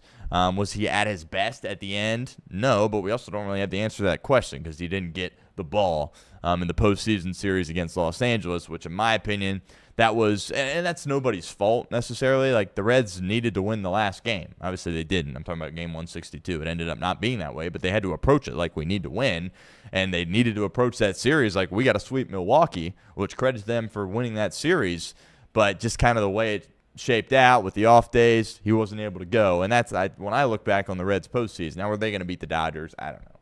But just to get that experience for Abbott, I think would have been huge. But you look at him and Hunter Green, when he came back for in the IL, it was great, right? But he's a guy that makes a couple of trips to the IL. So you got to, your depth is certainly going to be tested there throughout your rotation, and that's going to be an issue for Cincinnati as well. But who is that fifth guy going to be on opening day? You hope those four guys I just mentioned are all good and kind of ready to go for the start of the year. But then you got guys there that are competing for that last spot. How about Rhett Lauder, right? I think we all loved the draft pick, right? He had pitched at Wake Forest, had done a tremendous job, and we were all eager to see what he could do in the big leagues. And I think he's trending in the right direction, certainly, but it seems like the Reds want to hold on to him, which is the right thing. At this point, I wouldn't move him for a big-time bat. I would not. But what's he going to look like, right? Chase Burns, who I thought really settled into his role very nicely in the bullpen, and I wouldn't be opposed to him having that role going forward, but considering where you picked him, the type of prospect that he is, again, the small nature, just kind of a local, small market kind of team, a pick like that, you probably want to elevate him into your rotation. Is he going to make it out to be the fifth guy? And then you got Brandon Williamson, who pitched really good baseball for the Cincinnati Reds for a period. Obviously, he's a lefty and has a lot to bring there from that perspective. But he's coming off injury there as well, so it'll be fascinating to see how that will look for the Reds there along their rotation. But we'll talk a little bit about that with Caleb No. Some Bengals-related stuff that we will discuss with him. We're going to go through the cut candidates again. And, usually when you take a look at these cut candidates, there's usually more of a big-time list, right, for the Bengals of guys that, they might be cut. right? They might not be coming back for the Cincinnati Bengals next year. The list really isn't that long, but there is a couple of interesting ones. Now, Craig Stalin, I thought, made some interesting comments on Off the Bench, whereas, and again, I mentioned this about he's trying to be a little bit predictive as well and not just say, like, this is what I would do. I would be shocked if the Bengals brought back Cody Ford and certainly Oren Burks there as well. To me, they seem like really obvious cuts. And then what do they do along the interior of the defensive line, I think is something that we're going to have a close eye on here when they begin to make those decisions, right? Because they went with B.J. Hill, they went with T.J. Slayton, and, you know, could you argue that those guys were fine in spots? Sure. But, look, this is the NFL. This is a cutthroat business, and their defense was historically bad for much of this year, and you were running all over the Bengals early on there as well. So it's hard for me to say that they're going to be part of the solution going forward. I think one of those guys, fair. Now, TJ, of course, is a little bit younger, but then there's no, real loyalty, I guess, built in with him. He was just here last year. And I think the Jerry Montgomery element to this also is fascinating. That's kind of something else that has been under-discussed a little bit, in my opinion, with the Cincinnati Bengals is we're so hard on this team. We should be. But there's one intriguing aspect, and that is what Myles Murphy was able to become once Jerry Montgomery entered the fold for the Cincinnati Bengals. Jerry Montgomery, of course, is their defensive line coach. And I think that's very, very interesting because – I mean, those first couple of years for Myles Murphy, he wasn't getting on the field, and he flat out was not doing anything at all for the Cincinnati Bengals. And the fact that he kind of looked like, I don't want to say a star, but he looked like, oh, this guy can really play. This guy can be one of our best players on defense right when Jerry Montgomery got there. And it wasn't something that necessarily happened right away for the Cincinnati Bengals, but you get to that middle part of the year, and you're looking at Myles Murphy, and we're looking around going, how in the world is he doing this? Like, where has this been? So the Jerry Montgomery element to this, I think, is fascinating, and it'll be interesting to see if they roll the dice a little bit more on Jerry Montgomery and think that he can create that kind of development with a guy like Chris Jenkins, right? Who, we talk about all these bad picks for Cincinnati, what have you. I think one that doesn't get discussed enough is Chris Jenkins. I mean, this was a second-round pick. It's not like they took him in the 5th or 6th round. They brought him in here in the 2nd round, and what has he done to this point? Not much. But another year of Jerry Montgomery, could he develop into something more? I don't know. Ultimately, we will have to figure that out. All right, it is now time to welcome on our guest. We had Jeremy Rao on yesterday, and we got to talk to another reporter here in the Cincinnati area, and that is Caleb No. Does a tremendous job for WCPO Channel 9. Caleb, what's up, man? How's it going? I just want to know how high Jeremy set the bar. I think he set it pretty high, but I have faith that you're going to be able to clear it. All right, sounds good, man. I'll do my best. All right. You staying warm out there? I mean, I had gloves on in the studio a little bit earlier. I mean, it is brutal. No. Yeah. No, I'm not. When I was younger, I was that guy that was like a kid in high school when everybody wants to be that tough guy, I was like, oh, I ain't cold, and I would go in school not wearing a coat, like, this don't bother me. And I got older, and I'm like, what am I doing? Yes. And so I went out and bought a bunch of coats. Dude, you will see me bundled up now. I got a couple of years ago, I got one of those heated coats. Ooh. It's, dude, good if investment. You don't have one, I'm telling you, invest right now, man. Yeah. That's the good stuff. Yeah. I was always one of those kids that tried to wear shorts as long as I could, but not messing with that anymore. Exactly. Yeah. All right, I'm glad that I moved on from that phase. Yes, no doubt. We got a little more mature. Let's dive in here. I want to talk about a bunch of different Bengals offseason stuff, and then we'll talk about the Cincinnati Reds a little bit with spring training. But we've been talking a lot about cut candidates. Usually you go into these off seasons and there's like kind of a long list of guys that, they might be on the chopping block to, save some money a little bit here. I don't think that's necessarily the case for Cincinnati. There are a few moves that could be made. There's been a lot of discourse around Orlando Brown Jr. To me, that isn't one that I would make. Is he great? Wouldn't necessarily say that, but you have stability finally along the offensive line. But two that are very intriguing to me are your interior guys on the defensive line, and that's B.J. Hill and T.J. Slayton. Where is your head at with those guys, and do you think Cincinnati ultimately will decide to part ways with at least one of them? Yeah.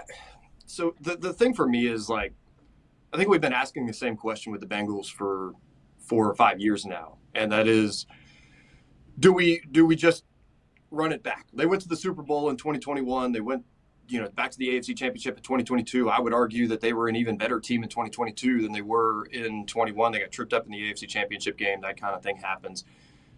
Then you continue to try to run it back, but you're losing pieces along the way. You lose Jesse Bates, you lose DJ Reader a little later, a year later.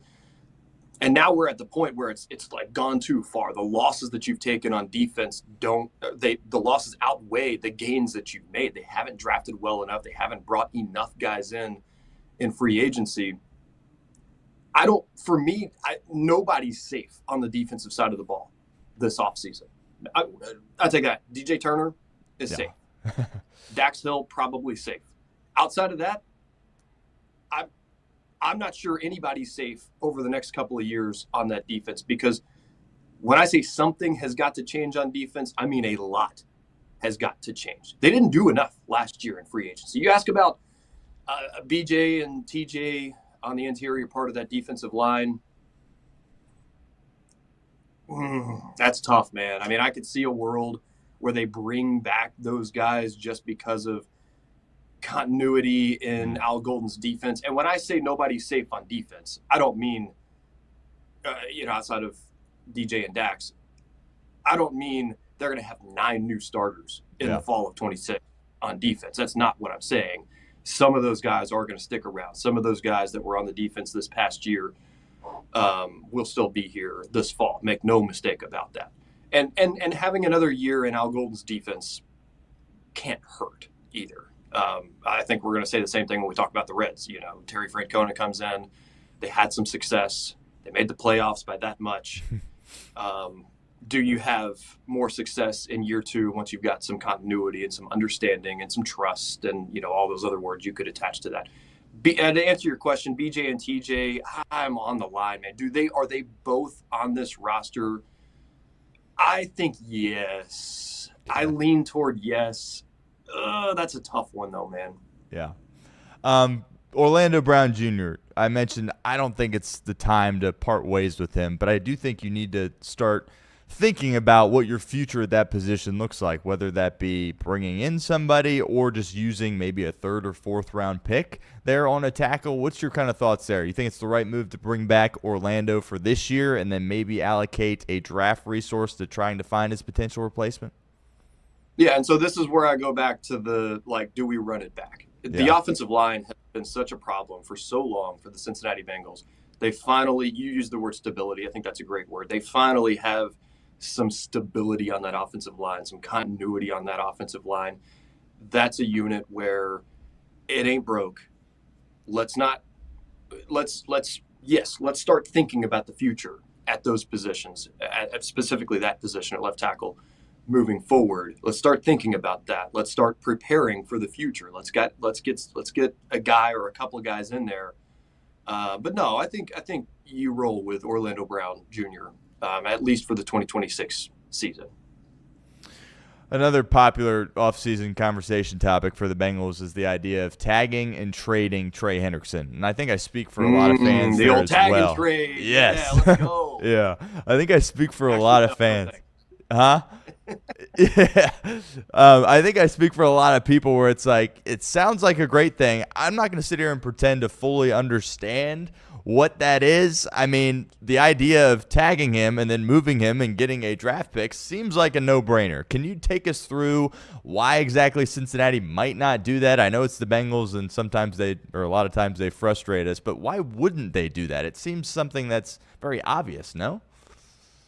I do think that makes sense. Like if you get out a piece of paper and you write down, well, the Bengals could do this and get this much money or this many picks for it or whatever, then they do this and they can get this back, and you draw all the lines, right? That is one thing that you're like, yeah, that makes some sense. It just seems to me like if the Bengals were gonna be serious about trading Trey Hendrickson, it may have already happened by now. I don't know if the Bengals even – it feels to me like the Bengals are in a spot where they are just ready to cut ties there. Just move on. I don't think that they were happy with how last offseason and really the last couple of off seasons have gone with Trey Hendrickson. He leaves. I think this is the feel thing, right? Yeah. This is based on feel. Feels to me like the Bengals are ready to just move on from that, hope for a compensatory pick out of that, and just move on. Because the last couple of off seasons, I mean, you look at last off season with the drama with T. Higgins and Jamar Chase. That drama, it was a very dramatic offseason. And then you talk about the Trey Hendrickson situation.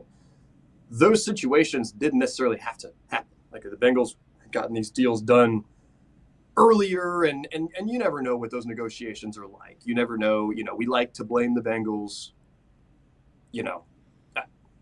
There's probably negotiations are negotiations. Last offseason was probably more dramatic than it needed to be, is my whole point here. I think the Bengals would love to go through this offseason and at least not have that drama that's been tied to Trey Hendrickson for years at this point. I mean, he will go down as one of the greatest players in Bengals history. He probably is the greatest free agent addition in Bengals history. So his legacy with the Bengals is not in question here. It's just sometimes in life, you gotta move on, and I think that's kind of where the Bengals are at right now. That's my feel. Feels like as long as you're paying Joe Burrow, Jamar Chase, and T. Higgins, your DNA on defense is always going to be kind of, all right, let's go young, let's draft and develop. They've tried to do that in recent years. Obviously hasn't worked out that well, and I think it's important to bring in some veterans that can start for this team along the defensive line specifically and really throughout the entirety of the defense. March is when free agency obviously begins. Kind of putting you on the spot here. I don't know if you did Paul Dehner Jr.'s exercise or messed around at all with that, but is there any names on the defensive side, some veteran guys that you've got your eye on that you would like to see be added to Al Golden's defense? Because I think it's pretty clear that Golden would like to have some veterans out there with his unit. Oh, I'm sure he would. I don't have specific names to give you. Yeah. I did look over Paul Dehner's thing. He does an awesome job with that every year. That's an awesome exercise for any of you like sickos out there, Bengals crazy, whatever. Like, take a look at that. It's seriously a very good thing. I was looking at it. I gave it a little bit of a look yesterday. No names necessarily, but I think they need, you get the two young guys back in the linebacking core. Wouldn't hurt to have an older presence in the linebacking core, along with Barrett Carter and Demetrius Knight Jr. going into year 2 for both of those guys. And like you mentioned on the defensive line, it'll be interesting, though, to see who they draft with that number 10 overall pick. I mean, there should be a number of 2, 3, 4 guys on the board at that point where, as a fan, you look at it and you're like, I like all those guys. The Bengals, I mean, there's 2 guys that everybody's talking about with Caleb Downs, great name. By the way, I got Stone, dude. If there was like a Hall of Fame for the all-name team, you would be like first ballot all-name team Hall of Fame. Stone Shields, are you kidding me? My parents, they helped me out there. They did a good job with that, but I appreciate it. Reuben Bain and Caleb Downs, I think those are the 2 names that everybody's talking about, and I can understand why. Reuben Bain, like, you watch him I'm watching the national championship game, and like every time he beats a block and ends up in the backfield, I'm like picturing him in stripes. I'm like goodness, man, could you imagine if the Bengals had that kind of presence? And my thing is, and I know you asked about free agency, I'm kind of getting off track here with this. Please don't, hope you don't mind. No, not at all. For me, it's like, let's turn on the tape. Yeah. I was in defense of Shamar Stewart last year. And I am maybe one of the few who still believes that the book is not closed on Shamar Stewart. It was turbulent the offseason heading into the preseason and even throughout the course of his rookie season. Okay, we've got that out of the way. Rookie seasons can be like that sometimes. Ideally, you don't want them to be. In an ideal world, they never are, but they are. So sometimes they are. We've got that out of the way. I still believe that he's the kind of dude, and I don't like, I hate to use the word traits, but he does have the traits of a guy who can be an impact player for the Bengals moving forward.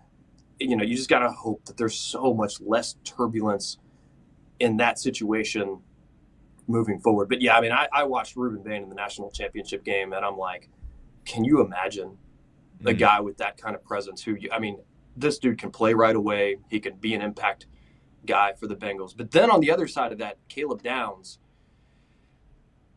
I'm of the mindset that Jesse Bates was the biggest loss for the Bengals in this era of football, or in this era of Cincinnati Bengals football, and that this era being, I guess, since Joe Burrow was drafted in 2020. I think Jesse Bates was an absolute eraser in the back end of that defense. Mistakes would happen elsewhere, and Jesse Bates was there to just erase it. And then you lose DJ Reader, who I think was one of the emotional leaders, a guy that people looked up to, a guy that didn't take crap on that defense. You lose him. And I think the Bengals have seen that it's hard to replace guys like that. They're still trying to replace both of those guys. Yeah. You mentioned DJ Reader.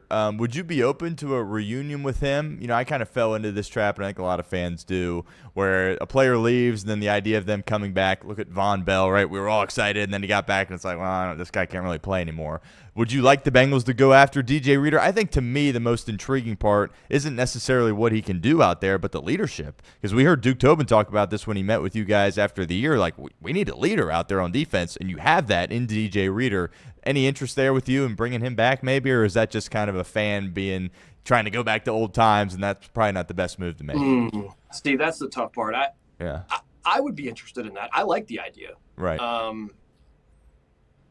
You beat me to the Von Bell thing because I'm right there with you. I mean, you know, I would be open to bringing DJ Reader back. Yeah. My thing that, like, when I watched the Bengals this past year, specifically on defense, it's like it just seemed like this is what I said. I think they've got a lot of really good dudes in that locker room on defense. A lot of really good dudes, and that fit the profile of what the Bengals. How have they built this defense? They built it mostly through the draft. When the Bengals draft guys, and mind you, when most teams go to draft guys, they want guys with good character, guys who are going to have their nose in the playbook, that type of high character guy. That's good. We want high character guys. That's what we want. Same time, though, football is a physical, nasty, violent game. You need a dude or two out there that's just got a killer instinct. That would die before they miss a tackle, and maybe they're not like a good dude, right? Yeah. But like, they're a nasty football player, man. Football's a violent game. Yeah. And I don't know if the Bengals have enough of that on the team. I got the sense that DJ Reader was the last guy that was kind of like that. That wasn't afraid to speak his mind, wasn't afraid to be a little nasty on the football field. I got the sense that when he walked out that door, the Bengals defense lost that edge. Yeah, totally agree. Caleb No joining us here live on the show, WCPO Channel 9. I got to ask you two Reds questions before we let you go. I was talking about this before you came on. There's been some reports. We talked a couple of days ago with Freddie Benavides about this as well, that Spencer Steer might be falling back into more of a utility role as they try to figure out what first base looks like. Sal Stewart certainly throwing his hat into the ring there. And a part of me is a little bit concerned about that because when you're a small market team, you obviously got to pitch well, but you got to play really, really good defense as well. And you got Noel out in right field, and they threw him out there, and he did a lot better than I think a lot of us thought. But I think it's fair to say that some mistakes will happen out there. And then if you put Steer back in the outfield, who's a great player, and we all love him, probably a below-average fielder, and then you have some questions at first base, which Spencer Steer obviously played at a gold caliber level at first base last year. Do you have any concerns about just the defense overall for Cincinnati? And if they move Spencer off that first base spot and put Sauer Stewart out there, that's another position where it's like, we don't know if that necessarily feels buttoned up defensively. Well, it's good to have options. Yeah. Right. It's really nice to be able to have those different options to move around with. And I think Terry Francona, his like trademark is being able to get the most out of what he's got on the roster. I mean, I spoke to Terry Francona, I guess it was a week or two ago, and he was like, I think very little about, what we don't have and think a whole lot about what we do have. He was like, that's my job, is to get the most out of what we got. I think they really like Sal Stewart. Yep. I think that they like I think they like Sal Stewart as a DH or as a first baseman. I think they probably want Spencer Steer at first base. But yeah, you're right. Defensively, the Reds have got to be better this season. They've just simply got to be better. Ellie De La Cruz has got to take a step forward in that department. But I think that, again, having that continuity with the coaching staff from year one to year two of after Terry Francona arriving, I think that can only help. Because I mean, let's be honest, like Terry Francona, Hall of Fame manager, he's gonna be in the Hall of Fame. But when you're in year one, there are going to be some things that are somewhat experimental. Like, you may not like that word. Some people may not like that word, especially when you're playing Major League Baseball. There are going to be some things that you do that are going to be experimental. Hopefully there's less of that in year two because of there's an understanding, there's relationships there, there's trust, there's understanding between these guys. So yeah, you hope that continuity plays out in year two. Yeah. And last one for you, Caleb. I think it's fair to say that the identity of this team is their starting pitching. We were wondering if maybe one of those guys was going to get dealt for a bat. Doesn't seem like that's going to happen, which I don't really have an issue with that. Abbott, Green, Lodolo, Singer, all great assets to your team. But that last spot in the rotation, what's your feel at here at this point? Obviously, Chase Burns is in the mix, Rhett Lauder, and Brandon Williamson also in the mix there as well. Now, inevitably, one of these guys is probably going to get dinged up, and they're all going to be asked to play at some point. But where's your head at there with that last spot in the rotation? Yeah, you beat me to that.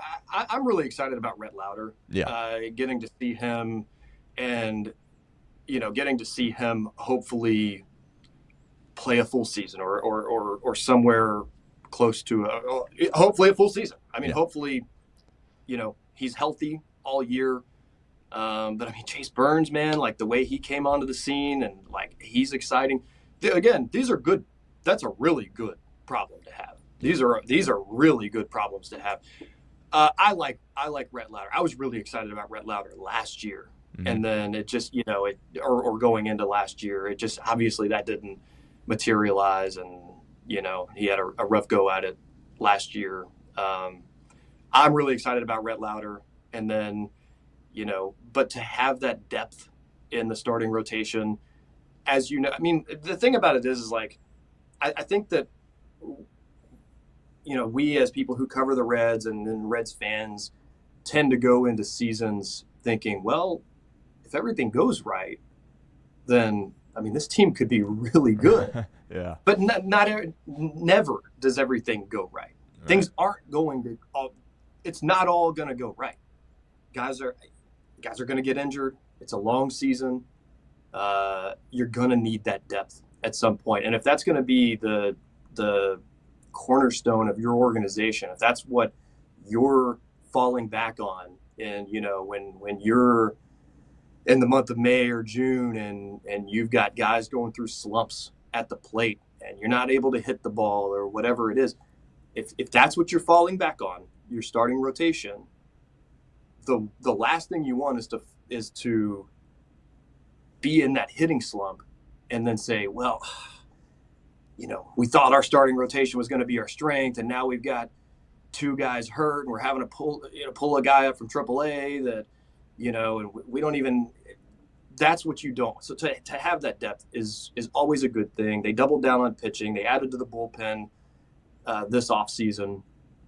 I mean, I think we're just going to have to probably get used to seeing a lot of 4-3, 2-1 Reds wins. You know what I mean? Like the Reds win 2-1, the Reds win 3-2, the Reds win 4-3.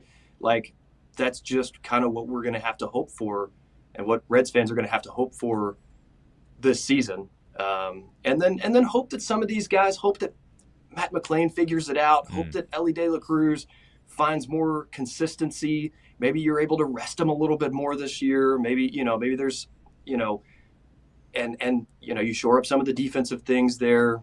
And maybe the Reds are better offensively than we think they could be. But I think if the Reds are going to be a contender, it's like if you make the playoffs, like I think as a Reds fan and inside the Reds organization, you can't just be happy with making the postseason, going out to LA and losing 2 nights in a row. Like, if you've got this core of guys that you think that you have, like, let's make some moves to be a real contender.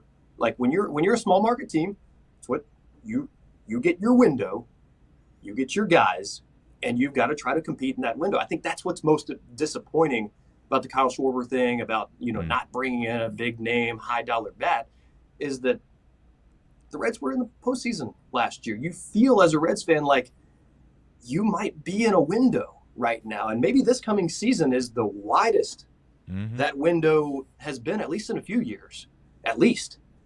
Yeah. And so, it would have been nice to see them bring in a guy like that. There's still time, but it would be surprising to see them dump a whole bunch of money into anybody at this point. We'll see. No doubt. I mean, if they're playing in 2-1 games and 3-2 games, as long as they're wins, we'll take it. But ultimately, I think if the final score is 3-2, you feel good as a Reds fan. Yes, if the final score is 15-10, you're not feeling good. Exactly. Well, Caleb, I appreciate it, man. Tell everybody where we can find you on social media. If there's anything you got going on at WCPO we need to know about. And are you heading out to spring training, or is that happening, or no? We are in the planning stages of the spring training situation. Yeah, we're working on that right now. Social media at Caleb No TV on X and Instagram and all the others. Are you on TikTok? I'm not. No, not yet. Maybe eventually. See, I'm right there with you. I have TikTok. I'm never on. Couldn't tell you the last time I was on it. I should probably start doing that some more. But yeah, Instagram, X, Facebook, Caleb No TV. And yeah, Marshall Kramsky, my partner in crime here at the station, just left earlier this week on to different opportunities himself. So, that's been what I've been kind of consumed in. He really crushed it in the 4 years that he was here. So we're, figuring out where to go here as a department, but a lot of exciting things ahead here at WCPO. Awesome. Well, Caleb, I appreciate it, man. I know you're busy making some time for us here on a Friday. Thank you so much, and would love to do it again sometime, my friend. Appreciate it. Yes, sir. Anytime, man. All righty. Caleb No, WCPO Channel 9. He's been at it for several years now. He does a great job. We got some great people here locally covering the Bengals and the Reds that do a terrific job, and Caleb certainly falls into that category there as well. That interview will be out on YouTube later today. If you missed it, that's totally fine. If you want it in audio form, we'll get that out in podcast form there additionally as well, wherever you get your podcasts at. But some good Reds and Bengals conversation there with Caleb No, and we certainly appreciate him stopping by here on a Friday. All right, a couple of minutes here. Some more things I want to discuss. This Belichick stuff, it became a story earlier in the week, but did kind of want to revisit it a little bit. So, look, Bill Belichick, you could argue, is he the greatest coach of all time? Like, I'm a Saban guy. I think Saban's a better coach. Candidly, I don't really think it's close. But as far as NFL guys, you can't argue with the resume. Nobody has won as much and as consistently as Bill Belichick. Now, if there was ever a guy that was first ballot Hall of Fame, and what that means is that the first time you're eligible to get in, you get in because you get enough votes. And you need to get a lot of votes in order to get in for the first time, right?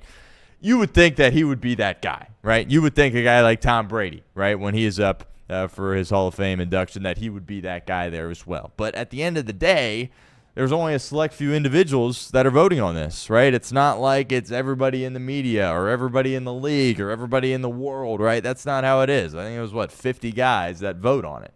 And there was some people in that room. I think Bill Polian's the name that sticks out. Polian, he's kind of a polarizing figure.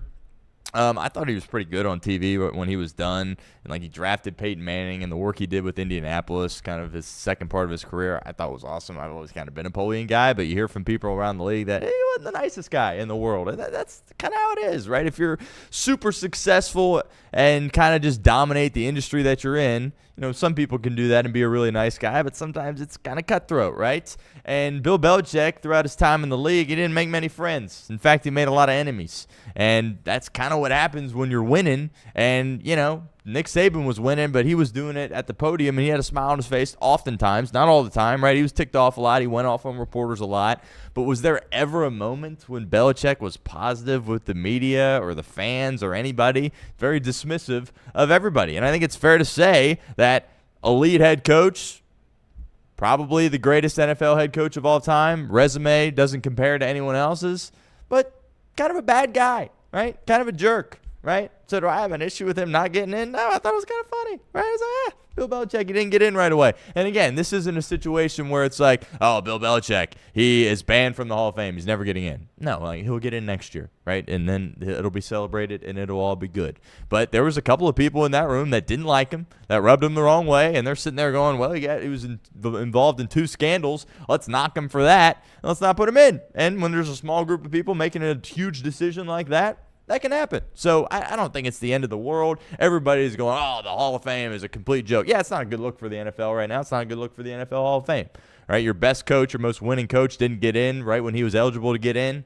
Not the best look. I totally get that. And the NFL probably wants to get that cleaned up. But I think it's like, the guys that were voting on it, they didn't really like him, right? He was kind of a jerk. Not really kind of. He was. He was mean to everybody and wasn't, didn't bring the media in, the fans. He was very dismissive. He just wasn't a good guy. So they were like, yeah, we'll just kind of, not put him in right away. So I kind of chuckled at it. Again, he is involved in 2 scandals, which, by the way, in baseball, best baseball player of my life, and it was the early stage of my life, Barry Bonds, one of the best players of all time, right?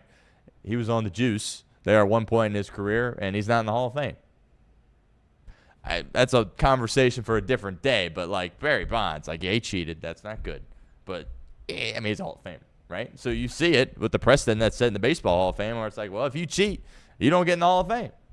Bill Belichick was cheating, right? You can say that, everybody was spying on other teams, and that's common in the league. Yeah, everybody toes the line, but he got caught, and he went a little bit further than the line. And the Deflategate stuff, you could say, well, they beat the crud out of the Colts in that game. It wouldn't have mattered. Well, they still cheated, took the air out of the balls. So I don't really have a big issue with it. In the image of the NFL and the NFL Hall of Fame, it doesn't look great. But, it is what it is, right? Maybe he should have been a little bit nicer along the way, right? And you look at also, too, one thing about Saban, look at his coaching tree. Everybody goes off for the most part and has success, gets opportunities, right? McVay right now. You're in Los Angeles as an assistant. You're destined to be a star. Look at Belichick's tree. It's not a tree. It's a shrub. It's not even a shrub, right? Nobody has left Bill Belichick and had success anywhere else, right? So I think that also was kind of a knock on him as well. I don't think he had Tom Brady. I think that's a bad argument, right? Clearly Tom is great. Clearly Bill is great. Clearly working together, they got the best out of each other.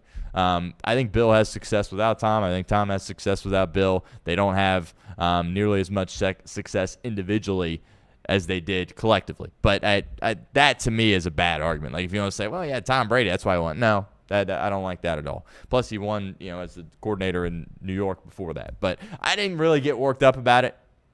Thought it was kind of funny. Everybody, the NFL world erupted. Social media erupted. But I was like, whatever. Maybe it should have been a little bit nicer along the way. I mean, when you have 50 people voting, that's the vote could swing a drastic way. Surprises can happen. That's only a handful of people there that are voting, really, in the grand scheme of things. So, yeah, he'll get in eventually. Now, are there going to be people that don't vote for Tom Brady? That'll be interesting, right? Because he was involved with those scandals there as well. But I kind of feel like that needs to happen now, right? Because then it's like, well, Tom Brady was unanimous, first ballot Hall of Famer. but Belichick didn't get in because of the scandals, then that would be a little contradictory. But I get why the NFL might be frustrated by this. Certainly get why Bill is frustrated by this. Again, the resume, 6 Super Bowls as a head coach, 2 as a coordinator, all types of success. And, is him dating a kid that's my age a reason why that, maybe they didn't vote? I don't know. Maybe you should just make better decisions and not be an idiot and you'd get in. But, he'll get in at some point. A couple of more things here before we get out of here. UC in action tomorrow noon. On the road at Houston, it's on Fox. It's unfortunate talking about the Bearcats because I don't want to just sit up here and say the same thing over and over again. But it's like, you just kind of, West kind of feels like a Walking Dead man, honestly. Like, does he win this game? Does he keep his job? I don't know. It'd be a huge win. It'd be a bigger win than the Iowa State win. But, they got to get on some type of run here. You would imagine this game is not going to go in their favor, and it's not going to be particularly close. But I do think this team is interesting enough where it's like every game that they play, you kind of just take a peek, see what's going on. All right, we'll throw them on here for a second because they can compete with anybody. They showed it against Houston earlier in the year on their home floor before they went radio silent on offense last 5 minutes. A little bit of a different animal going on the road. But, I'll check it out, see how they're doing. It wouldn't surprise me if there was a close game with 5 minutes left. But do they make enough winning plays to beat it? Kelvin Sampson? Kelvin Sampson, man. That dude is elite, right? I'll be honest. I've talked about this on the show before. I don't think I've really done a 180 on somebody as much as I have on Kelvin Sampson, right? He rubbed me the wrong way. I didn't like him. I thought he was talking about Belichick being a jerk. Kind of thought Sampson was that way. Clearly it's not. He's tough on his players, but he loves them, and he knows what he's doing, and he's an elite coach. And I was rooting hard for him in the championship game last year. They were winning the whole game, and then obviously lost it to Florida. But, you kind of thought, like, man, that was Sampson's chance. And, they let it go by the wayside there and dominating that game against Florida. Not true, because they had a chance this year, and they had a really good chance as well. Fleming's the freshman. What a player that guy is. Seems like a top 6, 7 pick. Had some guys that came back from the team, so it's a nice combination of youth and experience. Got a great head coach, so that'll be interested to see what they do the rest of the way. Mentioned Duke. I don't think Duke's getting enough credit for what they're doing, which is funny because usually it's the other way around. They're getting too much credit. I know the Boozers are quote-unquote stars, but it's not like Knipple and Flag and Malowatch from last year where it's like, oh my goodness, these guys are unreal. So I feel like despite the fact they're ranked in the top 5, despite the fact it's Duke and they only have 1 loss, they're kind of flying under the radar a little bit here. ACC certainly a heck of a lot weaker than it was in years past. It's been a little bit down the past couple of years, but I think Duke, this is a great opportunity. Speaking of great coaching, I think John Shire certainly fits that bill there as well. And then Arizona has separated themselves as the best team. Is that going to equate to success in March? I don't know. Tommy Lloyd, he's had good teams in the past, never a team this good. But he gets to the tournament, and he doesn't know what to do. Freaks out, and they lose. They get upset. So there's going to be something to getting that monkey off their back. If they're Arizona, like, all right, let's get out of the round of 32. Let's just get to the Sweet 16 and then kind of go from there. But, they're a great team. I've been on them from the beginning. Great freshmen. Bradley, of course, their general, can score. Their veteran guy, he's tremendous. But if I'm picking a team to win the title, I don't know if I'm picking Arizona, which sounds crazy because they haven't lost and they clearly look like the best team. But I think there's some scar tissue there with Tommy Lloyd, and we'll see if he can ultimately overcome that. But lastly, we'll save some Joe Brady, Josh Allen stuff for next week. Josh Allen was at the press conference when Brady got introduced, and Allen met with the media there as well. Had a boot on his foot. Why? Because he had a broken foot and he had surgery. So all you people out there that are bashing on Josh Allen saying, oh, this guy is so overrated, he can't win in the postseason. Well, we knew about the knee injury that he had, right? We knew the neck was bugging him there as well, and he was playing with a broken foot since, like, the Cleveland game. Multiple weeks playing with a broken foot, so pretty unbelievable what he was able to accomplish there with that. But Joe Brady gets promoted. That's fascinating to me because it was a head-scratcher considering how the Pagula press conference went and how it seemed like they wanted to change the direction of the team. But, people talk about winning the press conference all the time. There's been some people that have lost it. Gannon in Arizona, that was a disaster. But Brady was really impressive. He was really impressive at the press conference. Clearly, he's a high-level dude, and he's going to continue calling the plays as well, which I think is huge, right? When these coordinators get these jobs, it is because they're good at being a coordinator, right? Like they were a good play caller offensively, or they were a good defensive play caller. So if you do that, I don't get why you just want to say, I want to become a CEO guy immediately, right? Now, if you start as a play caller and it's like, okay, we're not getting the most out of this, I want to switch, I understand that. But like Aaron Glenn goes to New York and did a great job calling the defense for the Lions and then doesn't call the defense. Like that's why you have the job. You wouldn't have the job if you weren't calling the defense in Detroit. And then Stefanski's doing it too, where it's like, he's going back and forth on the play calling stuff. I think that's probably his best asset, even though he went away from that a little bit there at the end in Cleveland. But they're asking him in Atlanta. He's like, no, Tom Reese is going to call the plays. You're not a CEO. You're an offensive guy. Like, you should be calling the plays. I don't understand it. Bob Saleh, I don't know if he is calling them for Tennessee. He should be. But that, to me, is Joe Brady's going to continue calling the plays for Buffalo, which is like, okay, you're bringing a new guy, a younger guy, still has some of the same principles of the team, obviously, as he was there for several years with McDermott. So as time goes on, I'm opening up a little bit more. I didn't think it was a bad hire. I just thought it was head-scratching. Now I'm like, okay, maybe I see what Buffalo's trying to do here. And he was really impressive with his press conference. So we'll talk about that a little bit more next week. Cooper Flagg and Con Knippel, they went at it last night. That was awesome. 49 for Cooper Flagg. He's, 18, 19 years old, teenager, dropping 50 in an NBA game. Pretty unbelievable. Those are the two favorites for Rookie of the Year. Knippel balling with the Hornets. Hornets, by the way, getting on a bit of a sneaky run here. Maybe they could play their way into a play-in type situation. I think that would be awesome with the Ball, obviously, and Knippel. Some 2 stars there.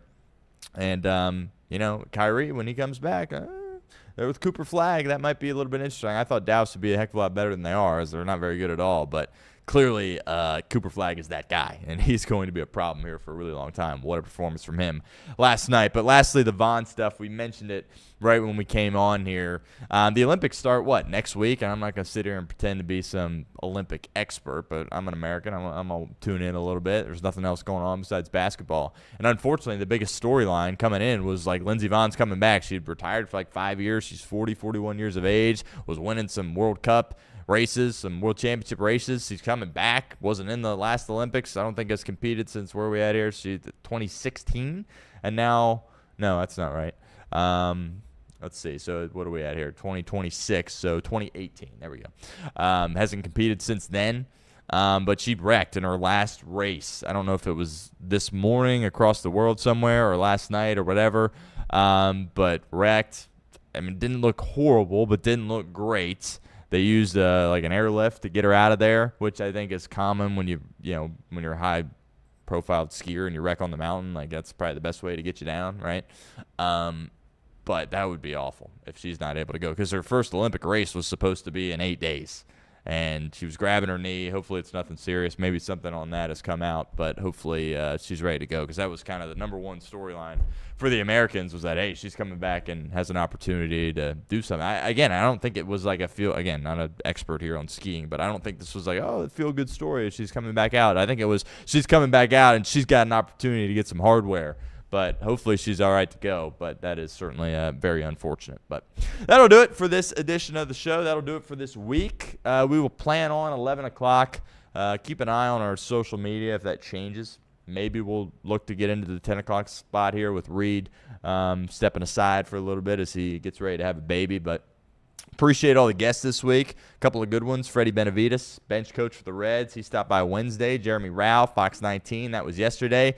Caleb No, WCPO Channel 9. That was today. And that interview will be out later this afternoon if you missed it. But appreciate everyone as always. Have a great weekend, and we will talk to you on Monday.